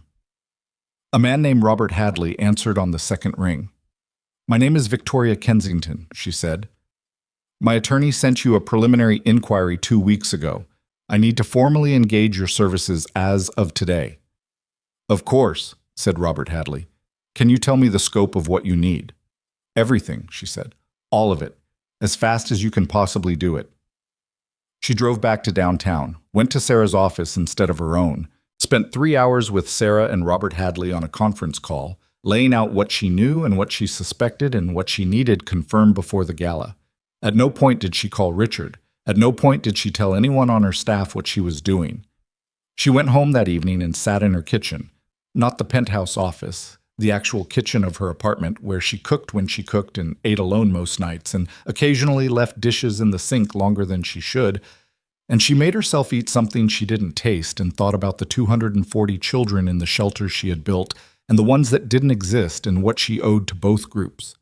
The answer, when she found it, was simple enough. Protect what was real. Fix what was broken. Don't let the thing she'd spent 9 years building come apart because one man had decided that it served his purposes better as a machine to steal from than as an organization that actually helped people. She was angry. Not the clean, hot anger that passed quickly, but the cold and settled kind that moved through her like a current. Quiet, constant, requiring management. She'd had this anger before. She knew how to use it. She went to bed at 10:30 and slept 4 hours and woke up before the alarm and was back in her office by 6. The gala was in 6 days. Ethan found out about the anonymous package from Marcus, who found out from Sandra Reyes, who had, through the kind of interagency coordination that happened when multiple parties were independently building a case around the same target, been made aware that the foundation's director had received documentation and appeared to be taking steps to verify it. She went to the property addresses herself, Marcus said. According to Sandra's contact at the county level, there's a record of her car at 2 of them. Ethan processed this. He was at the marina early morning before the day's work had started. The harbor was still in the particular stillness of 6:15 a.m., the light low and golden across the water. Who sent her the package? Sandra doesn't know. I don't know. It wasn't us. Emily? She says no, and I believe her. It would have been too much risk. She would have told us. Ethan was quiet. Somebody else had known enough to pull that package together and deliver it. He ran through the possibilities quickly and landed on one that fit. Someone inside the foundation, not Emily, who had noticed something and had chosen this method instead of going to Richard or to the board. Janet Marsh, maybe. The senior accountant who had left suddenly and hadn't returned Emily's calls. Someone who had enough information to be dangerous and enough fear to be anonymous about it. Does it matter? He said finally. Not to the case, Marcus said. It might matter to how Victoria Kensington moves from here. How so? If she's already verifying the property addresses, she's either going to go to law enforcement or go to Richard. If she goes to Richard before Sandra's team is ready, he disappears. Ethan said it flatly. He takes whatever he can move quickly, and he's gone. Right. We need to get ahead of her. Ethan looked at the water. She needs to know that law enforcement is already involved, that the worst thing she can do right now is tip Richard off. How are we getting ahead of her? We don't know her. We've never met her. She doesn't know the Harbor Light Fund has a face. Ethan didn't answer for a moment. She will by the end of today, he said. Marcus made a sound that conveyed a complicated mixture of admiration and concern. You're going to go see her. I'm going to go see her. Ethan, she doesn't know who you are. You're going to walk into... I donated $22 million to her foundation over 5 years, Ethan said. I think that earns me a conversation. There was a brief silence. I can't argue with that math, Marcus said. He didn't go directly to Victoria's office. He called first, Sarah Chen's number, which he'd found through a combination of the foundation's legal filing records and a business directory, because he wasn't going to walk in cold to a woman who was already operating with a very specific kind of vigilance. Sarah Chen answered on the third ring. Her voice was professional and cautious, which was the correct voice to have when a number you didn't recognize called with no identification. "My name is Ethan Walker," he said. "I'm the Harbor Light Fund. I need to speak with Victoria Kensington today. It's urgent, it concerns the financial situation she's currently investigating, and I need you to understand that I'm not the problem. I may be part of the solution." A pause. "Please tell her that and ask if she'll see me." A silence that lasted several seconds. "How do I know what you're describing is accurate?" "You don't. But the name Harbor Light will mean something to her. Ask her." He waited. "I'll hold." He held for 4 minutes. Then Sarah came back. Her voice was different, still professional, but the kind of careful professional that meant she was recalibrating. "Ms. Kensington will see you at 2 o'clock, she said. "Our office, not the foundation." "That works?" "Mr. Walker, whatever you're bringing to this meeting, if you're bringing it to destabilize or damage the foundation in any way. I've been trying to protect the foundation for 6 weeks, he said, and funding it for 5 years. I'll be there at 2. He spent the rest of the morning at the marina. He told Frank he needed to leave at 1, which Frank acknowledged with a nod and no questions, which was one of several things Ethan valued about Frank Calloway. He changed in the marina's back office. He kept a clean shirt there for reasons he'd never explained to anyone, and drove downtown. Sarah Chen's office was on the 14th floor of a building on Broad Street, the kind of office that served its purpose without making a statement. Sarah herself was in her mid-40s, trim and precise, with the kind of face that had learned to give very little away. She met him in the reception area, looked at him, the clean shirt, the work pants that were as clean as work pants got, the hands that were going to have grease in the knuckles regardless of how thoroughly he scrubbed them, because that was simply the condition of his hands now. She looked at all of this and made whatever assessment she made and said, "This way." Victoria Kensington was standing when he came in, not sitting. She was by the window on the far side of the conference room, and she turned when he entered, and they looked at each other for a moment.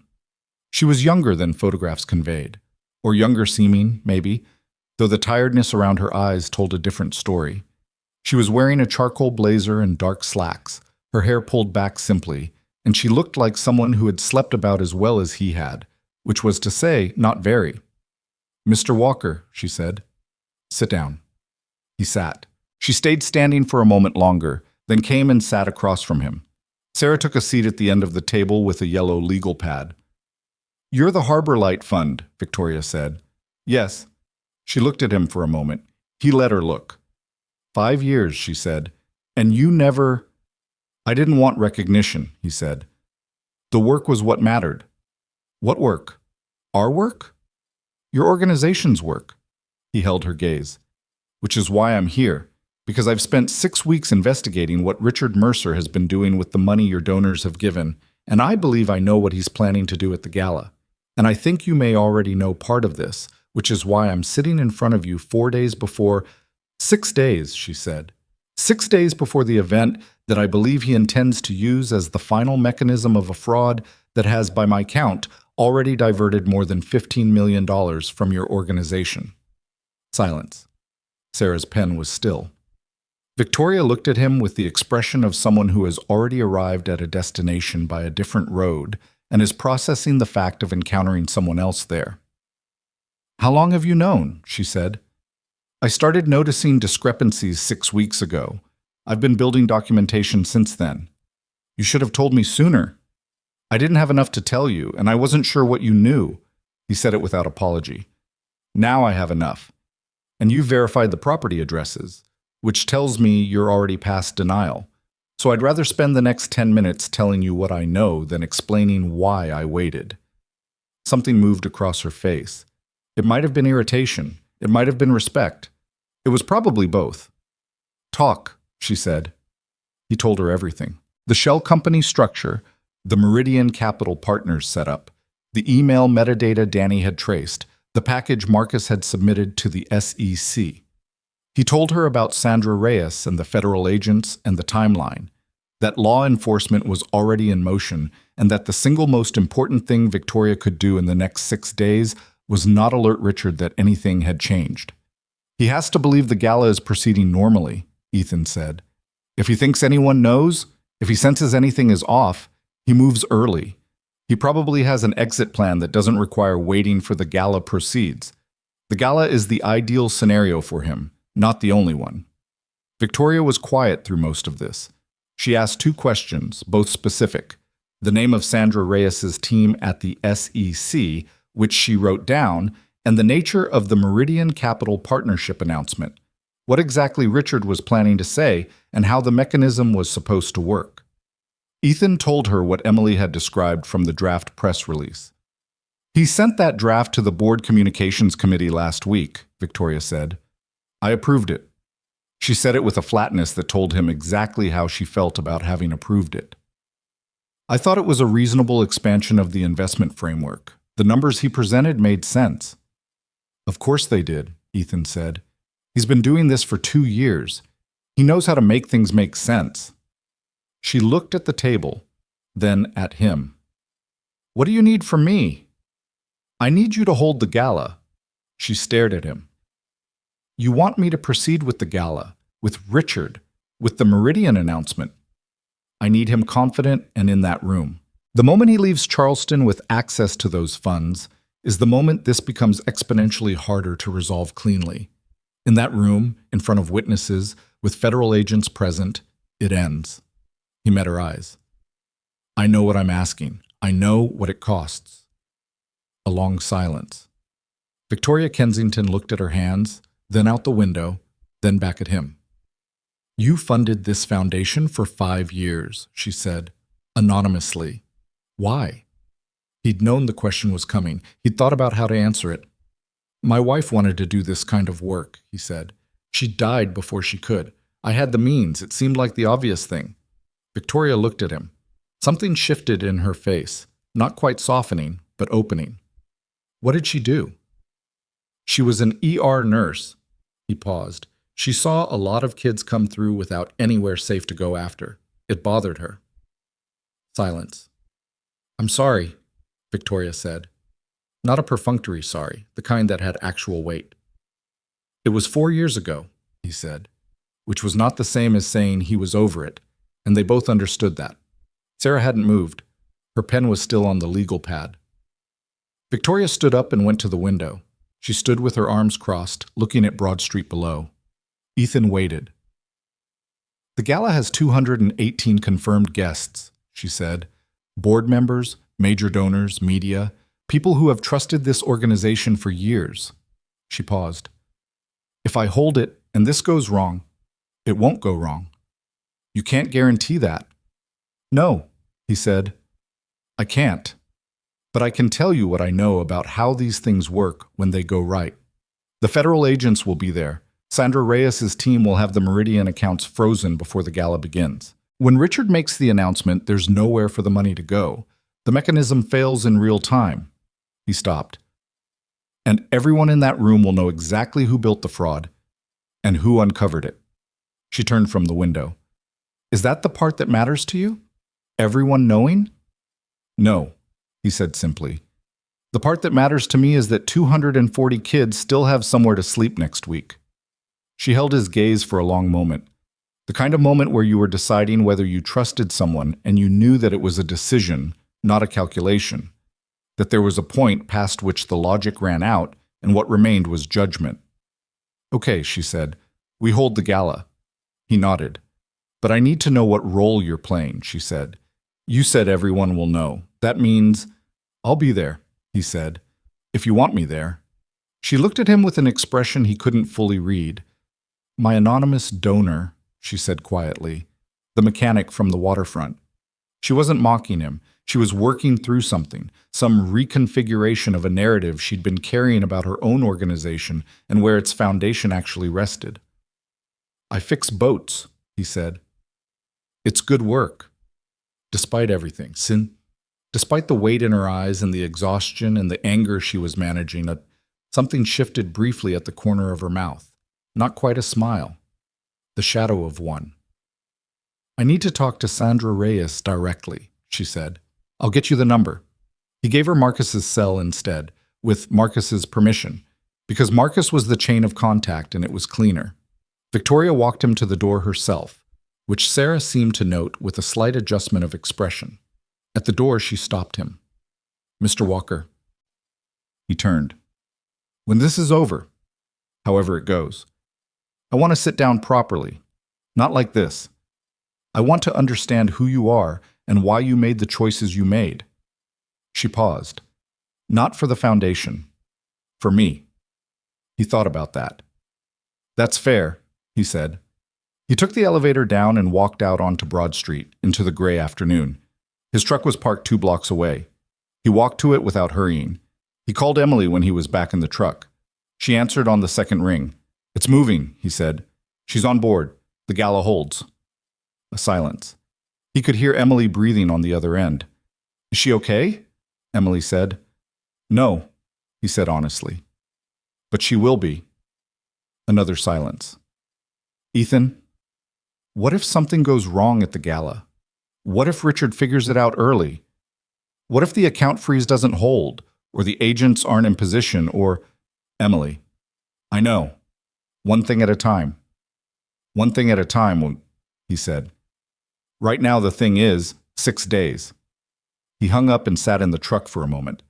Then he started the engine and drove back to the marina, because Frank had left him a voicemail about the motor yacht, and the propeller shafts were apparently a bigger problem than either of them had initially assessed. That evening, Lily told him at dinner that her class had started a new project, a mural for the school hallway, each student contributing a panel. She'd decided to paint the harbor, which she told him with the slightly defiant confidence of someone who had made a decision and was prepared to defend it. "Why the harbor?" he asked. "Because it's where you work," she said, "and because it looks different every time you look at it. Miss Chen said we should pick something that changes." He looked at her across the dinner table. 8 years old with her mother's eyes and her own particular gravity. "That's a good reason," he said. She seemed satisfied with that. She went back to her food. He sat with the ordinary specific weight of that moment. His daughter and dinner and the kitchen and 6 days until everything he'd spent 6 weeks building would either hold or it wouldn't, and the harbor outside the window looking exactly the same as it always did. That was the thing about the world. It kept being ordinary even when everything underneath it wasn't. He washed the dishes, helped Lily pick her clothes for the next day, read with her for 20 minutes, tucked her in. Went back to the kitchen table. 5.5 days. The documents on his laptop were the same as they'd been for weeks. He went through them again anyway, looking for what he might have missed, the angle he hadn't checked, the piece that would make the whole structure more solid. He found 2 things he hadn't fully cross-referenced, and spent an hour on them, and they held. The structure held. He closed the laptop at midnight and went to bed and did not sleep well, which was fine. Sleep was not the thing that was going to get this done. He lay in the dark and listened to the house, and thought about an empty field in North Charleston that was supposed to have walls and a roof and children inside it. That was enough. The Marquette Hotel had been on the corner of Meeting and Wentworth since 1923, and in that time it had hosted governors, weddings, at least one minor scandal involving a state senator that nobody talked about openly anymore, and approximately 40 years' worth of charity galas for organizations whose causes ranged from genuinely important to aggressively decorative. The ballroom on the second floor could seat 300. Tonight it would seat 218, plus catering staff, plus the 6 people who were not on the guest list and were not carrying trays. Sandra Reyes had flown in from Atlanta that afternoon. She was 51 years old, compact and precise, with close-cropped gray hair and the particular stillness of someone who had spent decades in rooms where things were about to happen and had learned that stillness was its own kind of preparation. She'd met with Ethan and Marcus in a conference room at a law firm on Church Street at 3 p.m., 2 hours before the gala doors opened. "The Meridian accounts were frozen at noon today," she said, without introduction, sitting down and opening a slim folder. "All 4 destination accounts. The freeze is through a federal court order. It looks like a routine regulatory hold from the outside, nothing that would flag to someone watching. If Mercer checks, which he likely will, he'll see a processing delay, not a freeze." "How long before he realizes it's more than a delay?" Marcus said. "Depends on how carefully he's monitoring, but the transfer won't clear regardless. Whatever he announces tonight, the money has nowhere to go." Ethan sat across from her with his hands flat on the table. He was wearing the black suit, the only suit he owned, bought 3 years ago for a friend's wedding and worn twice since. It fit adequately. What about the agents inside the room? 4 plainclothes. 2 will be working the event as catering contractors. The hotel has been cooperating since this morning. 2 will be in the room as guests using identities that match legitimately registered attendees who've agreed to let us use their seats. Sandra looked at him steadily. The arrest will happen inside the ballroom, after the announcement. We need the Meridian Declaration on record, him stating publicly the nature of the fund and his authority over it. That's the cleanest piece of evidence for the fraud charge. So we let him make the announcement, Ethan said. We let him make the announcement, Sandra confirmed. Then we move. Marcus was looking at the folder. What's the exposure window? Between the announcement and when your people move, how long is he unsecured? Less than 90 seconds from the moment he finishes speaking. Ethan thought about 90 seconds.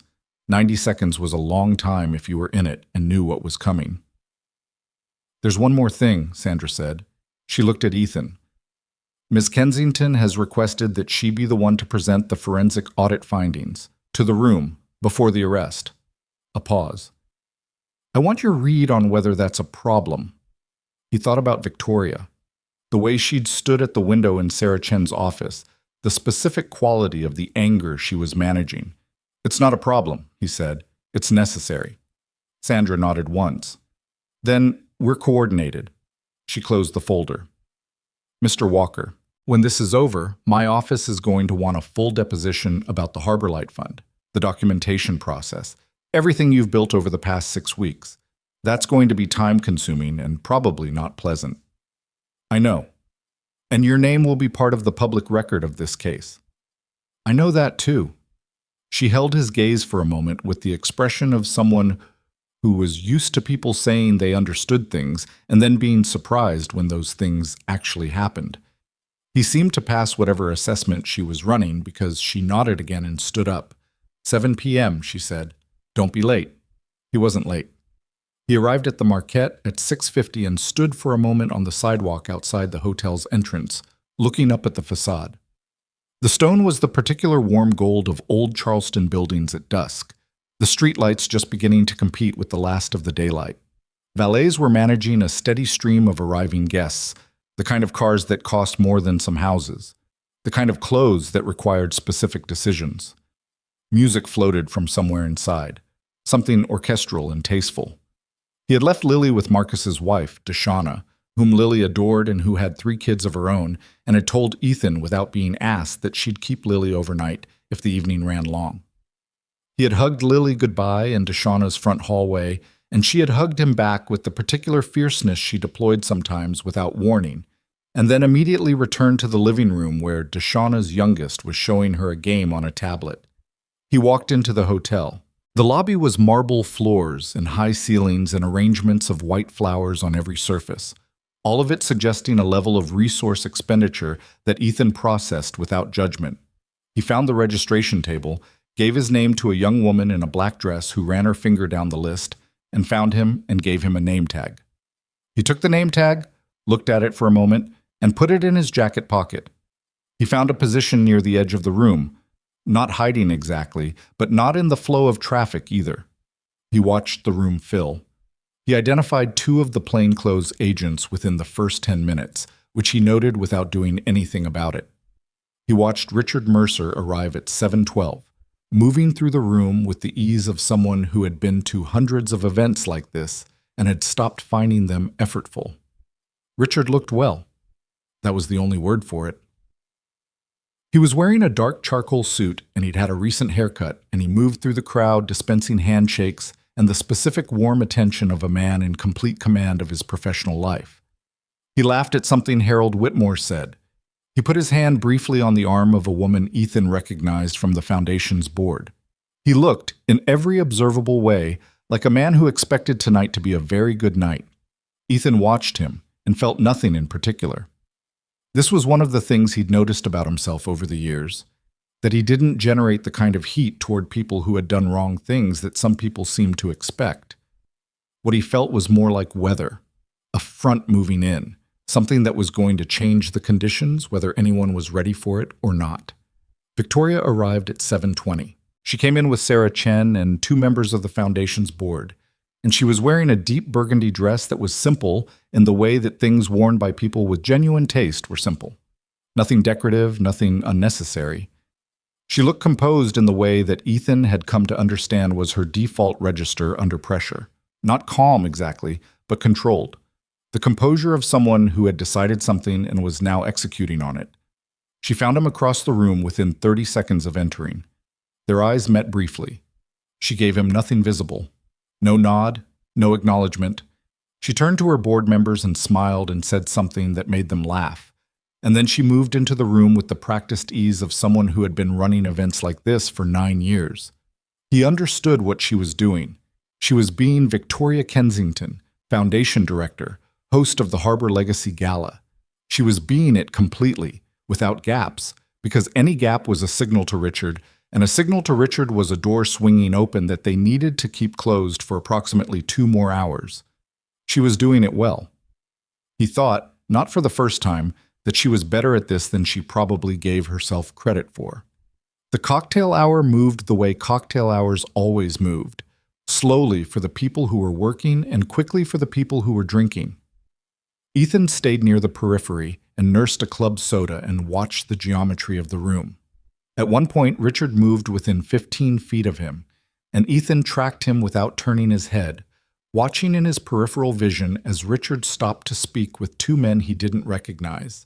Younger, in their mid-30s, slightly uncomfortable in their formal wear. He pulled out his phone and took a slow pan of the room like someone checking their messages. He sent the screenshot to Marcus, who was outside in a car with a direct line to Sandra's team. The message back came in 40 seconds. Second one on the left matches a name from the Meridian LLC filing, Stay Put. Ethan put his phone away. The two men with Richard were involved in the fraud. Secondary. Facilitators, not architects, but involved. Sandra's team was already running the identification. Richard moved away from them 5 minutes later, smooth and unhurried, and rejoined the main flow of the cocktail hour. He stopped near the bar and picked up a glass of wine and surveyed the room with the satisfaction of a man looking at something he had built. At 8:15, the ballroom doors opened and guests moved inside. The ballroom was what it always was at these events, beautiful in the specific way that money applied to a space made it beautiful, with round tables dressed in white linen and floral centerpieces and lighting that had been designed to make everyone look slightly better than they actually did. A small stage at the far end held a podium and a screen that was currently showing a slide of the foundation's logo. String quartet in the corner, playing things that didn't require attention. Ethan found his seat, a table near the right side of the room, not prominently placed, the kind of seating that said the event coordinator had put him somewhere functional rather than symbolic. He was seated with a couple from Mount Pleasant he didn't know, and a woman who worked in the foundation's communications department who introduced herself as Diane and then turned to talk to the couple, which was fine. He looked at the room. 218 people plus the people who weren't on the guest list. The screen at the front. The stage where Richard would stand in approximately 45 minutes and announce the Meridian Capital Partners Initiative to a room full of people who had no idea what that announcement actually meant. His phone vibrated. Marcus. Sandra's team is in position. All 4 agents confirmed. Meridian accounts still frozen. We're good. He put the phone away. Dinner was served. He ate part of it without tasting it, which was not a reflection on the kitchen. He talked briefly to the couple from Mount Pleasant when they addressed him directly, answering questions about what he did with the short version that had been accurate since the Whitmore reception. He worked on boats at the harbor. The woman, Carol, he thought she said that sounded like wonderful work, the kind of thing where you could see the results. He said yes, that was true. He watched Richard at the head table near the stage. Richard ate with appetite and talked with easy confidence and refilled his wine glass once, and at no point looked like a man under any pressure whatsoever. Either he was an extraordinarily effective actor, or he genuinely had no idea that the evening was not going to go the way he had planned it. Ethan thought it was probably both. The best con artists believed their own story right up until they didn't. At 9:15, Victoria took the stage. The room settled as she walked up. The gradual quieting of 200 people returning from their private conversations to the collective attention of the event. She stood at the podium for a moment before she spoke, and in that moment, Ethan watched her face and saw what was underneath the composure. In the fraction of a second before she brought it fully under control, not fear, something colder and more purposeful. "Good evening," she said. Her voice was clear and carried without effort. "And thank you, all of you." She looked out at the room. 9 years ago, I stood in an empty office on King Street with a business plan and a conviction that we could build something that actually helped people in this city and in this state. What we've built since then, the shelters, the programs, the lives that have changed, none of it exists without the people in this room. I mean that. Not as a formality. I mean it concretely and specifically. She paused. Tonight I want to talk about what this foundation actually is. Not the numbers, though the numbers matter, but what it is. Because I think sometimes organizations like ours can start to exist at a distance from the actual work. We build the infrastructure, we grow the budget, we expand the programs, and sometimes in all of that growth, we lose sight of what any of it is actually for. Ethan watched Richard at the head table. Richard was listening with an expression of engaged approval, the face of a man hearing exactly what he expected to hear from a speech he had probably reviewed in draft form. Victoria talked for 8 minutes. She talked about specific families, Teet, not by name, but in enough detail that the specificity was real, who had come through the foundation's shelters. She talked about what those shelters were, and what they were not, and what it took to keep them running. She was a good speaker. She had the particular skill of making a large room feel like a conversation, and she used it. She did not talk about Richard. She did not talk about Meridian Capital Partners. She was doing exactly what she had told Ethan she would do, holding the room, holding the evening, holding the performance of normality for exactly as long as it needed to hold. When she finished, the applause was genuine and sustained. She stepped back from the podium and looked toward the wings of the stage where Richard was already moving forward. And in the instant before he reached her, she looked across the room and found Ethan's table, and their eyes met for exactly 2 seconds. He gave her a single small nod. She turned and smiled at Richard as he passed her, and he touched her arm briefly, the collegial warmth of 2 people who had worked together for 4 years, and stepped up to the podium. The room was still warm from Victoria's speech, leaning in, receptive. Richard understood how to use that. He let the warmth settle for a beat before he spoke. "Victoria doesn't like to be praised," he said with the tone of fond exasperation. "So I'm going to do it quickly. What she has built is remarkable. And the reason we're all here tonight is because remarkable things deserve remarkable support." A murmur of agreement. Someone near the back applauded briefly. Ethan set his phone face down on the table without looking at it. Richard moved through the first part of his remarks the way he moved through everything, competently, warmly, with the precise deployment of specifics that created the impression of deep knowledge. He talked about the foundation's annual results. He named donors and projects. He mentioned the new family transitional housing program in Colombia, which was real. And he mentioned the expanded shelter capacity in the Lowcountry, which was real. And he talked about what the next year could look like if tonight produced the kind of support that previous galas had generated. Then he paused. A deliberate pause, the kind that signaled a pivot to something significant.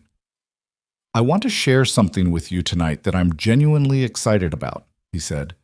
"The foundation has been working for the past several months to establish a new investment framework, a way to grow the endowment intelligently, to ensure that the resources you give us tonight continue to generate impact for years, not just months."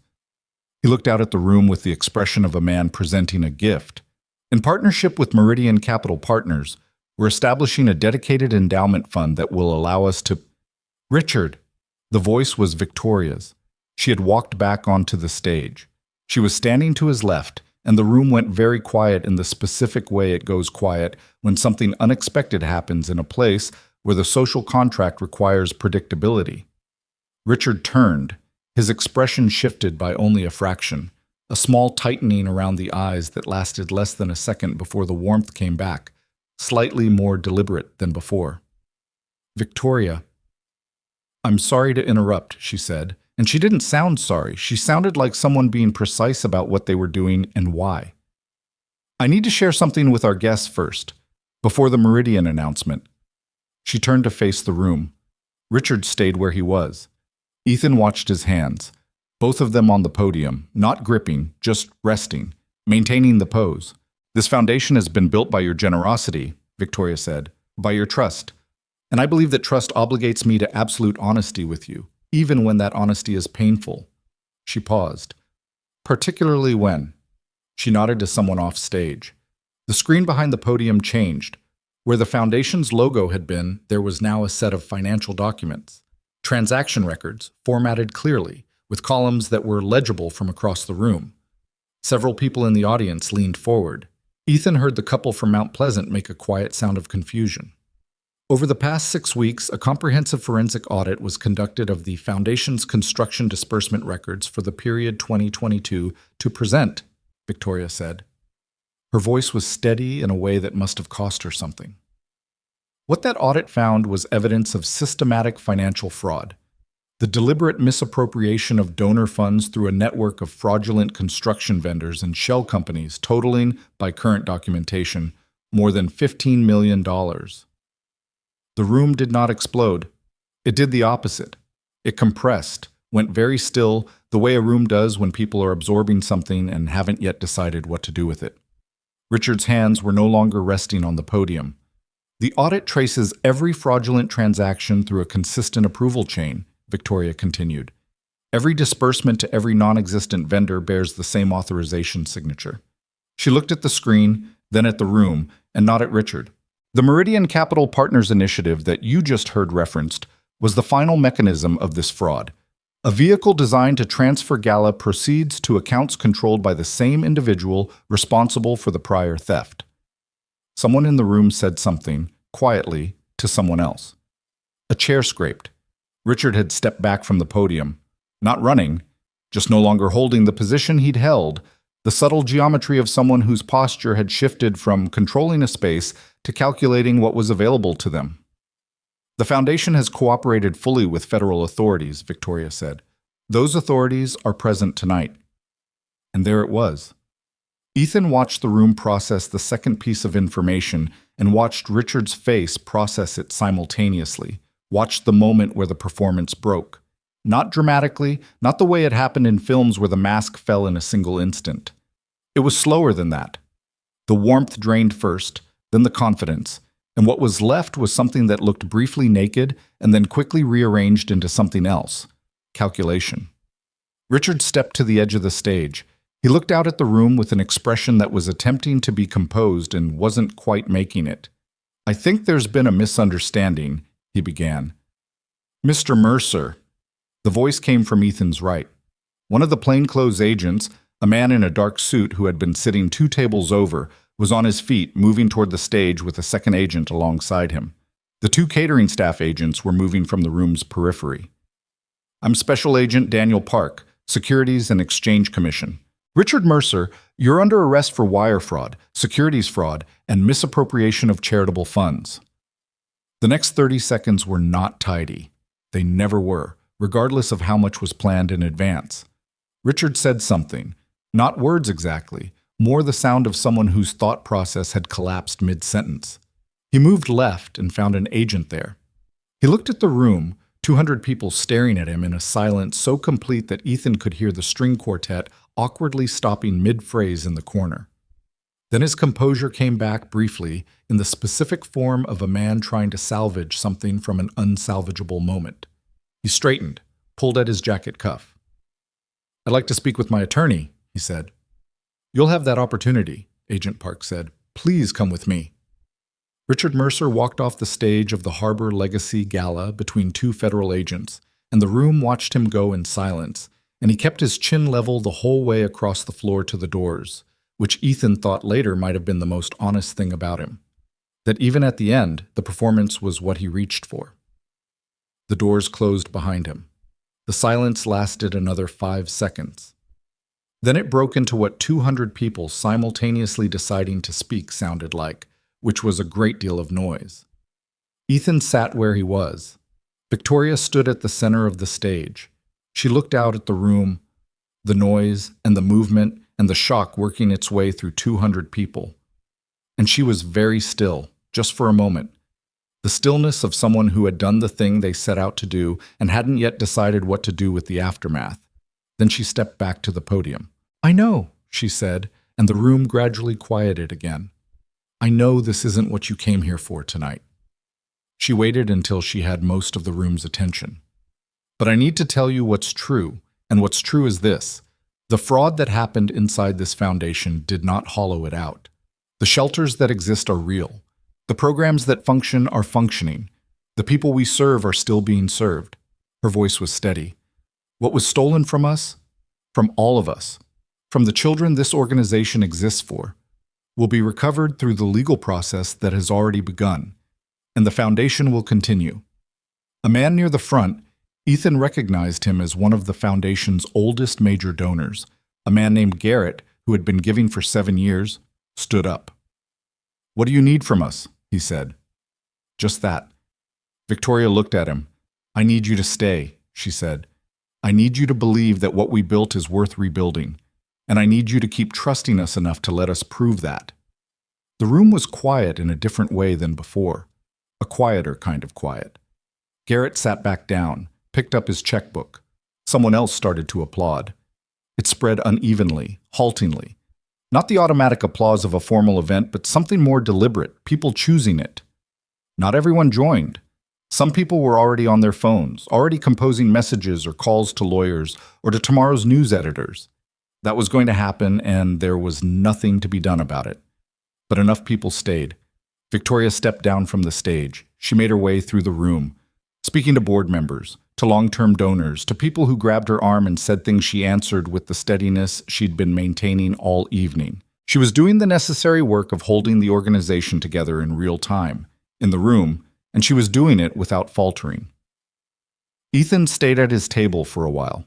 The couple from Mount Pleasant had both taken out their phones. Diane from communications had disappeared into what was clearly a crisis management conversation near the back of the room. The dinner plates were still on the tables, half-eaten. Marcus texted him. "Outside. How are you doing?" He thought about that question for a moment. Then he typed back. "Fine. Give me 10 minutes." He looked at the stage, empty now, the screen still showing the financial documents, which someone would need to turn off at some point. He looked at the room, the controlled chaos of it, the way people were sorting themselves into those who were going to be okay with this and those who weren't. He thought about the night he'd sat at his kitchen table and first noticed the discrepancy in the North Charleston disbursement line. 6 weeks ago, by himself, with a cup of coffee that went cold while he stared at a number that didn't add up. "Mr. Walker." He turned. Victoria was standing at the edge of his table. She looked, for the first time since he'd met her, like someone who had been running very hard and had stopped. "It held," he said. She sat down across from him without asking. The couple from Mount Pleasant had vacated their seats at some point in the past 10 minutes. She set her hands on the table and looked at them for a moment. "Garrett is pledging double his usual contribution," she said. "He's already texted 2 other donors." "Good. The board is convening an emergency session tomorrow morning." She looked up at him. "I'll be asking for a vote on new financial oversight protocols. Full transparency on every transaction over $10,000. External review board for disbursements." "That's the right call." She was quiet for a moment. Around them, the room continued its complicated processing. "I wanted to tell you something," she said, "before tonight gets too far into logistics." "Okay." "When I walked into Sarah's conference room and saw you sitting there, work pants, your hands, the whole thing," she paused, a small gesture that might have been self-deprecating. "I assumed something that I shouldn't have assumed about what kind of person was sitting in front of me." He waited. "I want to apologize for that," she said. "Not because it changed anything. You handled it fine and you clearly didn't need my instant approval, but because it was wrong. And I'm trying to be honest tonight about things that were wrong." He looked at her. "People make those assumptions. It's not worth apologizing for." "I think it is," she said simply. "Because you'd been protecting something I built for 5 years, and I looked at you and filed you in the wrong place in about 30 seconds. She held his gaze. That matters. He was quiet for a moment. Apology accepted, he said, because it seemed like the honest and complete response. She nodded, looked at the room again. The press is going to be difficult, tomorrow and probably for a while. I know. They're going to want to talk to you, the anonymous donor who... I'll deal with it. She looked at him. You don't want this, do you? The visibility. He thought about how to answer that honestly. I wanted what was in those shelters to stay in those shelters, he said. The rest of it is just what comes with that. Victoria was quiet for a long moment.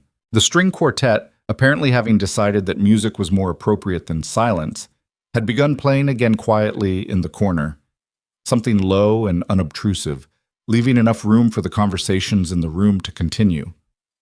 Can I ask you something? She said. Sure.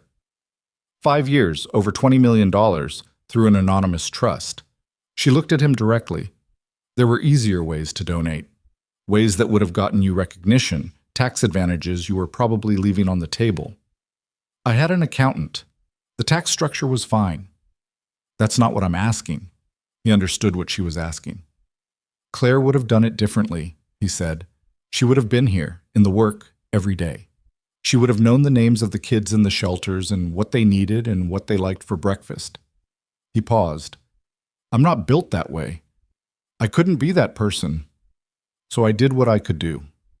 Victoria held his gaze for a moment. There was something in her expression he hadn't seen before. Not pity, nothing like that. Something more like recognition. She sounds like she was remarkable, she said quietly. She was ordinary, he said, in the best possible way. She just thought that helping people was the obvious thing to do when you could. Across the room, Agent Park had returned and was speaking quietly with 2 board members. The forensic audit documents were still on the screen at the front of the room. Someone had dimmed the light slightly, which made the documents somehow more stark. I need to go handle about 14 different things, Victoria said.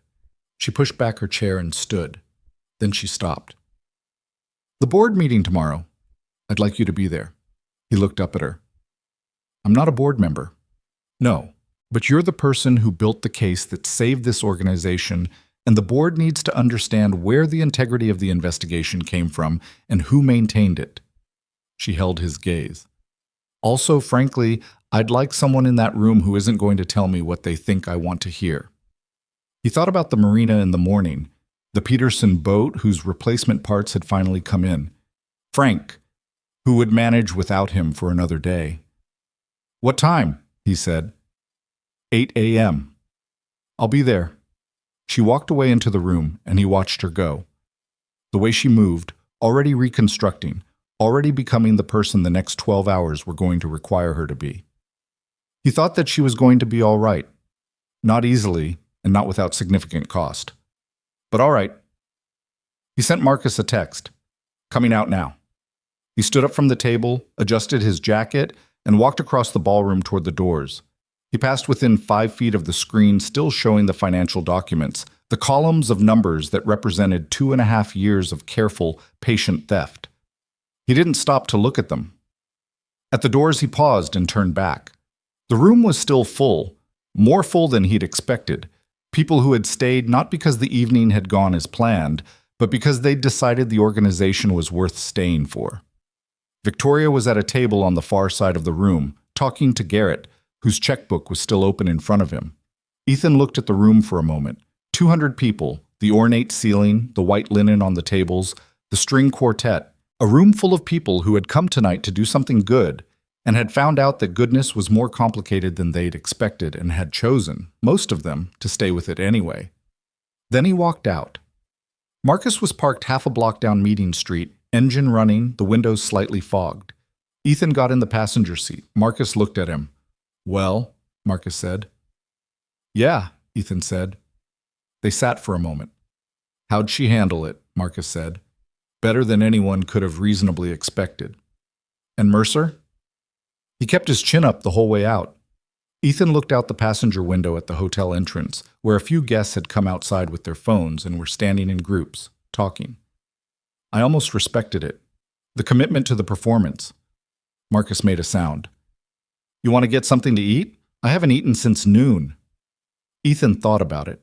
He was hungry, as it turned out, now that the evening was over and the adrenaline was leaving the way it always left. Quietly, leaving a kind of flatness behind. Yeah, he said. Let's eat. Marcus pulled out into traffic.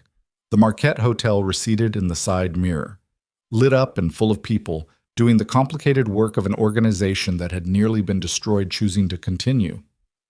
Deshauna said Lily beat all her kids at a card game and was very gracious about it, Marcus said. Ethan almost smiled. What game? Go fish. A pause. Apparently she has a system.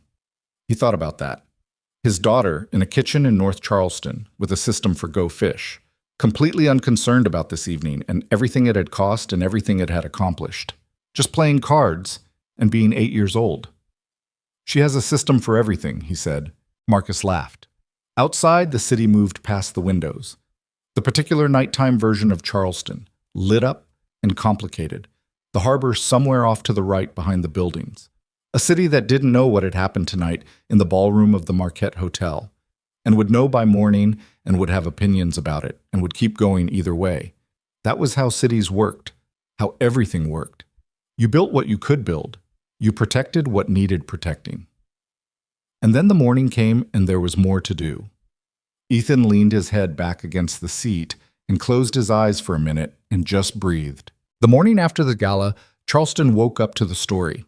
It was on the local news by 6 a.m., a brief factual report about an arrest at a charity event the previous evening. A name, a charge. By 7, it had been picked up by 2 regional outlets. By 9, a national wire service had run a version of it.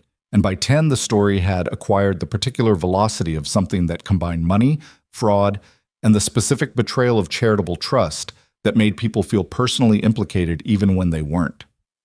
Ethan heard about most of this secondhand. He had picked Lily up from Deshauna's at 7:30, driven her to school, and then gone directly to the foundation's offices for the board meeting Victoria had asked him to attend. He had not checked the news. He had not looked at his phone except to text Marcus the previous night when he got home. Lily asleep, going to bed. Thanks for everything. And Marcus had sent back a single thumbs up. The board meeting was on the 3rd floor of the foundation's building, in a conference room that looked out over the small garden at the back of the property.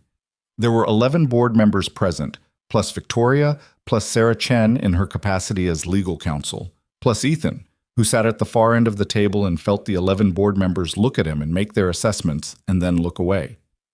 Victoria opened the meeting without ceremony. She laid out what had been discovered, what the legal process looked like from here, and what the foundation's operational exposure was in the near term. She was precise and did not soften anything. When she was done, she said, "Questions." There were many questions. They ranged from the reasonable, what was the expected timeline for asset recovery, what did the forensic audit recommend for structural changes, how were they managing the staff during the transition, to the less reasonable, which were the ones that were really about liability and reputation and board members protecting themselves. Ethan sat quietly through most of it. He answered 3 specific questions when Victoria directed them to him. How the investigation had been initiated, what the documentation chain looked like, and whether he believed there were other instances of financial irregularity that the audit hadn't yet surfaced. On the 3rd question, he said, "I don't believe so, but that's the auditor's job to confirm, not mine." He paused. "What I can tell you is that the structure Richard built was designed to be self-contained. He wasn't sharing this with anyone else inside the foundation. He was too careful for that." A woman named Margaret, who had been on the board for 6 years and had the particular energy of someone who processed distress through action, said, "And the Harbor Light Fund. You're saying you personally funded?" "Yes," Ethan said. "Can I ask, why would you donate that amount of money over 5 years through an anonymous vehicle, rather than—" "Margaret," Victoria said, not unkindly. "No, it's fine," Ethan said. "Because the work was what mattered, not who I was. And because I didn't want the foundation making decisions based on the preferences of a donor rather than the needs of the people it serves." He held Margaret's gaze. "If you know who's giving you money, sometimes you start giving them what they want instead of what's right, I didn't want that dynamic. Margaret looked at him for a long moment. Something shifted in her expression. That's a very thoughtful reason, she said, in the tone of someone slightly surprised. The meeting lasted 2 hours and 40 minutes. By the end of it, the board had voted unanimously for a new oversight structure, approved the engagement of Robert Hadley's forensic firm for a full organizational audit, and authorized Victoria to make all public statements on behalf of the Foundation for the duration of the legal proceedings. They had also, at Garrett's motion, approved a resolution formally acknowledging the Harbor Light Fund's contribution to the Foundation and to the investigation. Ethan asked that the resolution not be made public. Victoria overruled him, gently but completely. The donors who are going to hold this organization together through the next year need to know that the investigation came from inside our own community, she said, not from a regulator or a competitor or someone with a political agenda. It came from someone who cared about the work. That matters. He accepted this because he could see that she was right, even if he didn't particularly like it. He left the building at 11:15 and stood on the sidewalk for a moment in the October sun. His phone had 17 missed calls and approximately 40 text messages. He looked at them without reading them, put the phone in his pocket, and walked to his truck. He drove to the marina.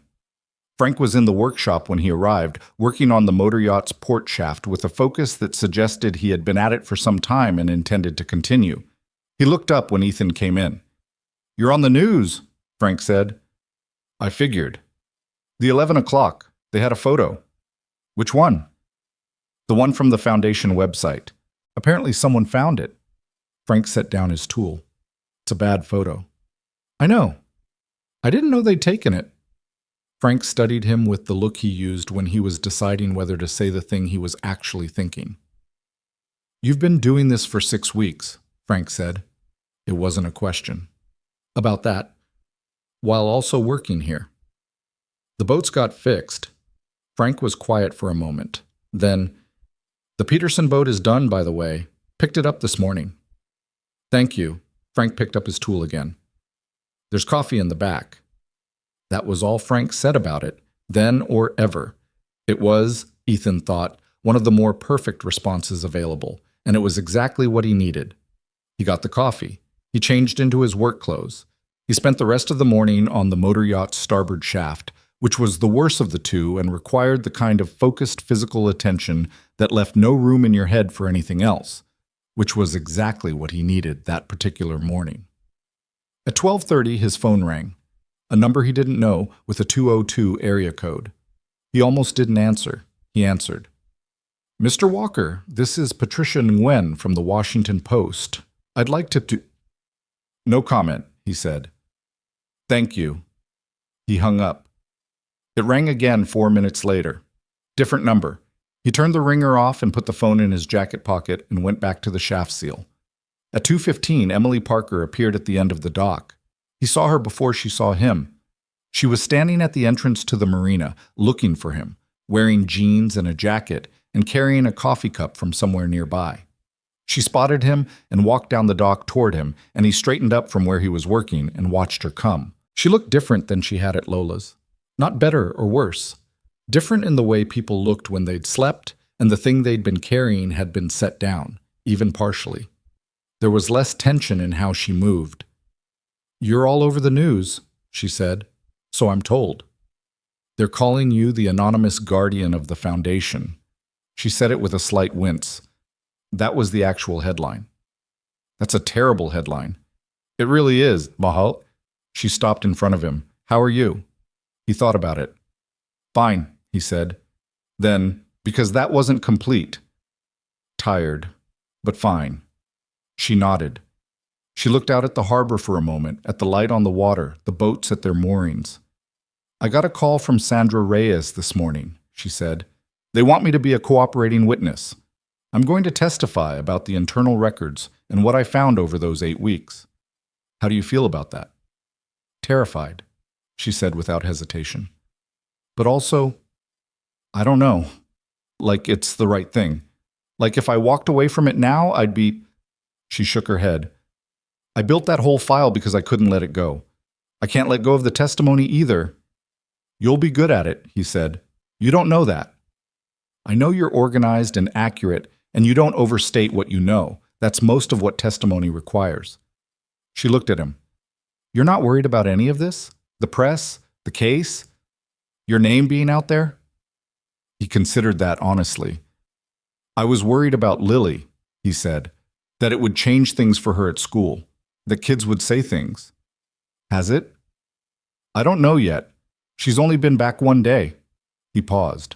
Her teacher called this morning to say that Lily had told her class that her dad found some stolen money, which was her summary of the situation, and that several kids thought that was the coolest thing they'd ever heard.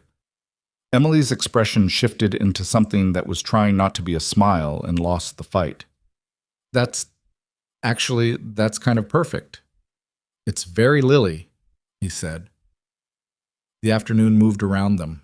A pelican landed on a nearby piling and regarded them both with the complete indifference of a creature that had no investment in human concerns. Down the dock, one of the other mechanics was working on something that produced occasional metallic sounds and periodic quiet cursing. What happens to the foundation? Emily said. Realistically. Realistically? He leaned against the dock railing. Hard few months. Some donors pull back while they wait to see what the audit finds. Some of the shelters run lean. Victoria has to rebuild the financial management structure from scratch. He paused. But the board is engaged, the core donors are committed, and the legal recovery process for the stolen funds is already underway. Sandra said the bank accounts were frozen before any of the gala money moved, so the immediate theft was stopped. What Richard took over 2 years, that takes longer. But it'll come back. Will the shelters close? Not the real ones. The ones that existed. He looked at the harbor. And they'll build the ones that were supposed to exist. The North Charleston project was already permitted, just never started. That property's still available. Emily was quiet for a moment. I keep thinking about what it would have looked like if we hadn't caught it. If he'd made that transfer and disappeared. She looked at her coffee cup.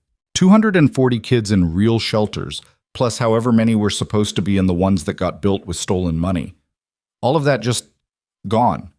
Because one person decided the organization existed to serve him. That's what fraud is, Ethan said. It's not complicated. It's just one person deciding that the thing other people built is theirs to take. She thought about that. And you decided it wasn't. The money was always for the children, he said. It was always only for that. He said it simply, without drama. It was just the fact of the matter.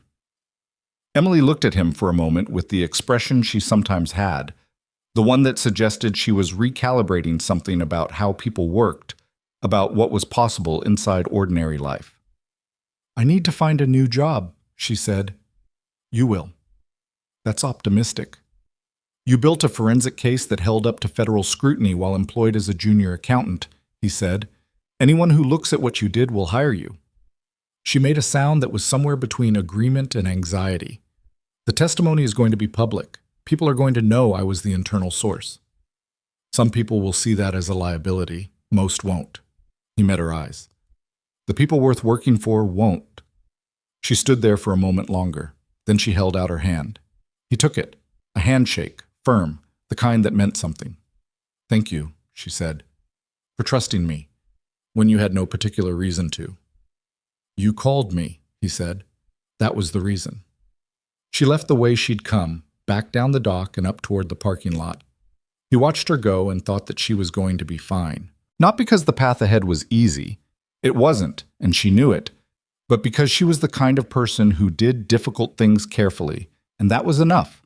The case against Richard Mercer moved through the federal system with the particular grinding efficiency of the legal process when it had strong documentation and a cooperative institutional complainant. Sandra Reyes' team had, in the 10 days between the gala and the formal filing of charges, completed the account trace on all 4 Meridian Capital destination accounts, establishing beyond the standard of evidence required that the accounts were controlled by Richard through a chain of proxy entities that eventually resolved to his personal financial infrastructure. The 2 men Ethan had photographed at the gala, the ones Marcus had flagged from the Meridian LLC filing, were identified as facilitators and offered cooperation agreements in exchange for testimony. Richard Mercer was charged with 12 counts of wire fraud, 4 counts of securities fraud, 2 counts of misappropriation of charitable funds, and 1 count of money laundering. He entered a not guilty plea through his attorney at arraignment, which surprised nobody. What happened 6 weeks after the arraignment surprised somewhat more people, though in retrospect it shouldn't have. His attorney negotiated a plea agreement. Richard Mercer pled guilty to 3 counts, enough to guarantee a significant sentence without the exposure of a full trial. His attorney released a statement saying that his client accepted responsibility and regretted the harm caused. Ethan read the statement on his phone during lunch at the marina and set the phone down and finished his sandwich. He didn't feel what people sometimes expected you to feel at the resolution of something like this. Not triumph. There was nothing triumphant about a man in his 50s deciding, finally, that the pretense was too expensive to maintain. Not satisfaction exactly. Something more like the feeling he got when a repair was complete, the quiet of a system functioning the way it was supposed to function. The sentencing would come later. The asset recovery would take longer. The work of rebuilding would take longer still. The board meeting in the month following the gala produced, among other structural changes, the appointment of an external financial oversight committee.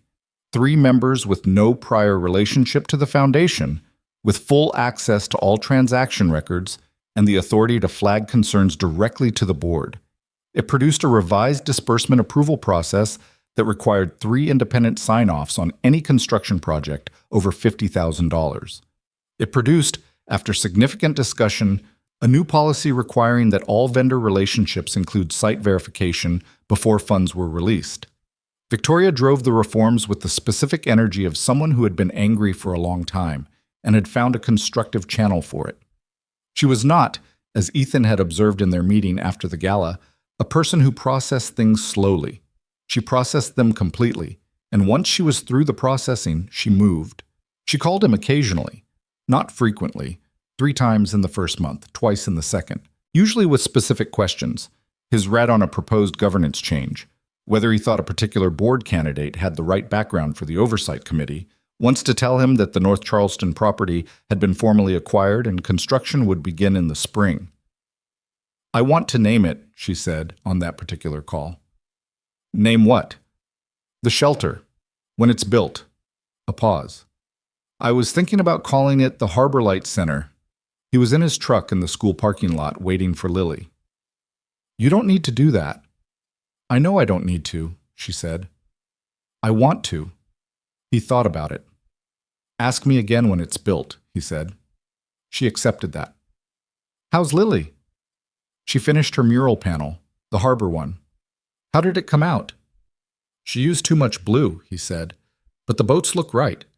He heard something in Victoria's voice that he was starting to recognize, the specific quality of her when she was amused and trying not to show it because she thought the moment was too small for it. "That sounds about right for an 8-year-old artist."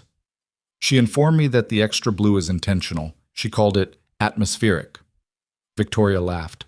A real one, unguarded, the kind that sounded like something releasing rather than something performed. He hadn't heard her laugh before that moment. It changed the frequency of the conversation slightly, opened something in it. "I'm going to the North Charleston site tomorrow morning," she said, when the laugh had settled. "The ground survey. If you wanted to come." He thought about the marina, the boats that needed attention. Frank, who had been covering for him more than usual lately, and who had done so without complaint, which was the Frank Calloway version of profound generosity. "What time?" he said. 8. "I'll be there." He was there.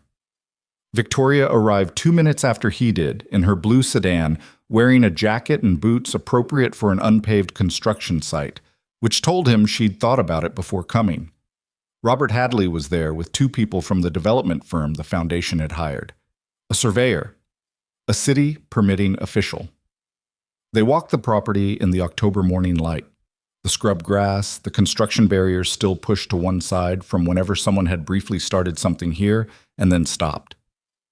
The field that had appeared in photographs on a USB drive delivered to a woman who needed to see the truth with her own eyes. Victoria stood in the middle of the field and looked at it. Not at the survey maps the development firm people were unrolling, Not at the official documents the permitting person was reviewing. At the field itself. Ethan stood a few feet away. "You know what this should have been?" she said quietly. Not a question. "Yes." "And it will be?" "Yes." She was quiet for a moment. The morning was cold and clear, the kind of day that made the colors sharp. The blue-gray of the sky, the yellow-brown of the dry grass, the rust color of the construction barriers. A crow called from somewhere in the scrubby trees at the field's edge and then went quiet. "I keep thinking about what I missed," she said. "When I go over the last 2 years, the things that should have signaled something was wrong. The times he said something that, looking back," she stopped. "You could do that forever," Ethan said. "I know. It won't change what happened." "I know that too." She looked at the field. "It's just hard to accept that I trusted someone completely and was completely wrong about him."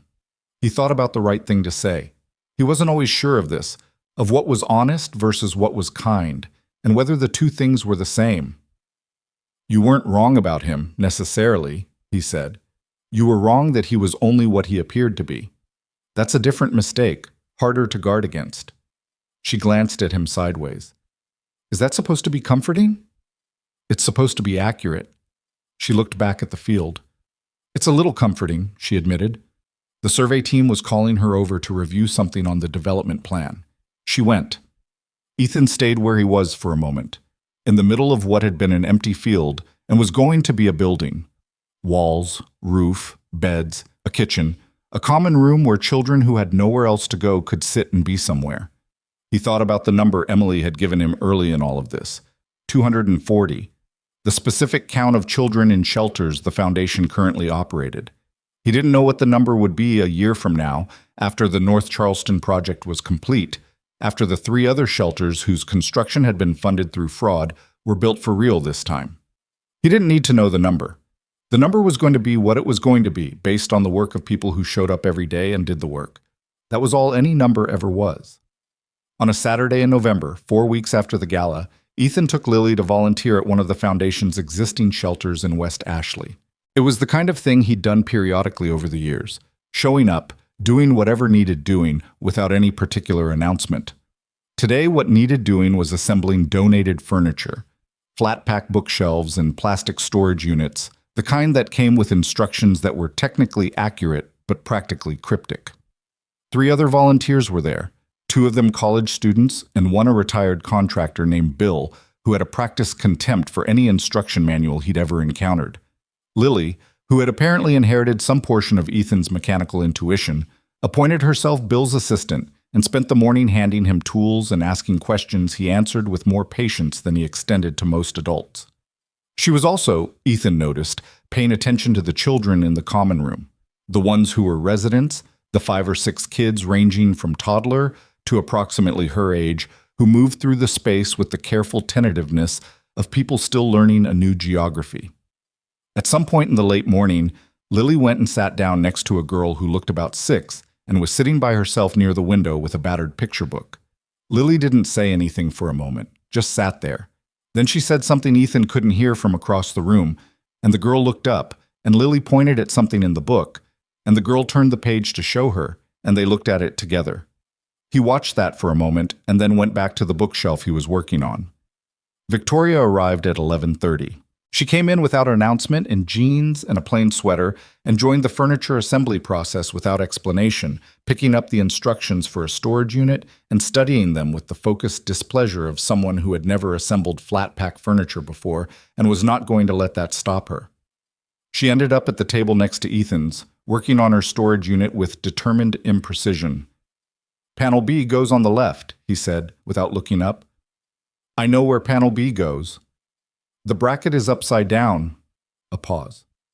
"I was testing the bracket." "Sure." She turned the bracket over. They worked in parallel silence for a while, the kind that was companionable rather than empty. Bill made a sound of satisfaction from across the room as the 3rd bookshelf went up. Lily was still at the window with the girl, both of them now on the floor with what appeared to be Lily's drawing notebook, the girl watching while Lily drew something. "She's good with kids," Victoria said quietly. She doesn't really see the category, Ethan said. She just sees people. Victoria looked at Lily for a moment. Her mother's eyes, she said. It was a guess, but it landed correctly. Yeah, he said. They finished the storage unit. It was not perfectly assembled. There was one panel that sat slightly off square, a gap that wouldn't close the way it was supposed to, but it stood, and it was solid, and it would hold what it needed to hold. Ethan looked at it for a moment and decided it was fine. Most things that were built by actual people in actual conditions ended up with a gap or two. That was the reality of construction. You accounted for it and moved on. The lunch that the shelter staff brought out was sandwiches and fruit and juice boxes, the kind of meal designed for both adults and children, and they all ate together at the common room tables, volunteers, staff, and residents, in the pleasant, low-key disorder of a shared meal in a small space. Lily sat between Bill, who was telling her about a house he'd built in 1987 and the ways he'd fixed the mistakes he made along the way, and the 6-year-old girl whose name turned out to be Amara, and who had decided in the span of 2 hours that Lily was her closest ally in the universe. Ethan sat across from Victoria, who was eating half a sandwich and looking at the room with an expression he'd come to recognize. Not the director's assessment she wore at board meetings or the controlled composure of the gala, but something quieter and more real. The look of a person in the actual middle of the thing they'd built, checking whether it was what it was supposed to be. It's good, he said. She looked at him. What? What you're looking at. It's good. She looked back at the room, the children, the tables, the imperfect bookshelves with their slightly misaligned panels. Bill's voice telling Lily about concrete foundations. Amara leaning against Lily's shoulder to look at the drawing notebook. It is, she said, like she needed to hear herself say it. The parts he didn't touch, Ethan said, the actual work, that was always real. She nodded slowly. I needed to be in it to believe that again, she said quietly. I couldn't feel it from the office. He understood that. He'd always understood that. The reason he came to these places wasn't complicated. You had to be in the thing to know it was real. Documents were documents. Numbers were numbers. The actual reality was always a room, a person, a specific child with a picture book sitting alone near a window. After lunch, when they were cleaning up, Lily came to find him. Dad, she said, can Amara come see the boat sometime? He looked at his daughter, then at Amara, who was standing a few feet behind her, holding the drawing notebook that Lily had apparently given her, watching him with the careful watchfulness of a child who had learned to be careful. Sure, he said. If her house parents say it's okay, she can come see the boats. Amara looked at the notebook in her hands, then back up at him. She didn't say anything, but something moved in her face. Not a smile exactly, more the preliminary arrangement of one, the moment before it arrived. Lily nodded like this was settled, which for her it was. They drove home in the late afternoon, the truck windows slightly down despite the November chill, because Lily liked the air and Ethan had stopped arguing about it. She had her drawing notebook open on her lap, or the remaining pages of it, since she'd given a significant portion to Amara, which he'd only found out about on the way to the truck. You gave her your notebook, he said. She didn't have one. He watched the road. That was a good thing to do, Lilybird. She looked up from the page she was drawing on. The beginning of something, he couldn't tell what yet. I have another one at home, she said, with the pragmatism of someone for whom the decision had been simple. He thought about that. The casual simplicity of a child who saw someone without something and gave them what she had. No calculation, no weighing of what it cost her, just the obvious thing. Claire would have loved watching that. Loved. Would have said something about it later that evening after Lily was asleep. Something that made the moment larger without making it sentimental. She'd had a gift for that, for finding the right words for things that didn't really need words but benefited from them anyway. He missed her in the particular way he missed her. Not as an absence that pulled at him constantly, but as a presence that came and went, most often at exactly the moments when he thought she would have had something to say. She would have had something to say about all of it. The 6 weeks of late nights, Emily and Marcus and Danny Cho and Sandra Reyes, the gala and Richard Mercer's chin held level on the way out, Victoria in the middle of an empty field, Lily giving her notebook to a girl she'd known for 2 hours. He thought she would have said, of course that's how it went. What else would it be? Which was very much how she thought about most things. He pulled into their street and parked in front of the house, and they went inside, and he made dinner. Pasta, the simple kind, the kind Lily would eat without complaint. And they ate it at the kitchen table, and Lily told him that Amara had never been to see a harbor before and that she thought this was important information. "I'll call the shelter Monday," he said. "Work something out." Lily was satisfied with this. She helped clear the table, which was a new development of the past few months. She'd decided she was old enough to do it and had begun doing it without being asked, which was one of the small ongoing revelations of having a child. The ways they grew into themselves when you weren't specifically watching. That evening, after she was asleep, Ethan sat at the kitchen table for the first time in weeks without his laptop open. He just sat there with a cup of coffee that he actually drank while it was hot and looked at the kitchen, the small imperfections of it, the cabinet that didn't close quite right, the light above the stove that buzzed slightly when it was cold, the drawing Lily had done 2 years ago of a boat that was still stuck to the refrigerator with a magnet from a pizza place that had since closed. He thought about the previous 6 weeks and what they had cost and what they had produced. He was not a person who made these assessments naturally. He had a tendency, which he recognized in himself, to move from one thing to the next without sitting with the weight of what he'd done. Claire had pushed back against that sometimes, had said, "You're allowed to let things matter to you before you move on from them." This mattered to him. He let it. The fraud had been stopped. The money, most of it, would come back. The children in the existing shelters were still there, still being served. The field in North Charleston would have a building on it by next fall, if the construction timeline held, which it wouldn't entirely but would approximately. Emily had been hired by a forensic accounting firm in Columbia who had read about the case and reached out before she'd even updated her resume.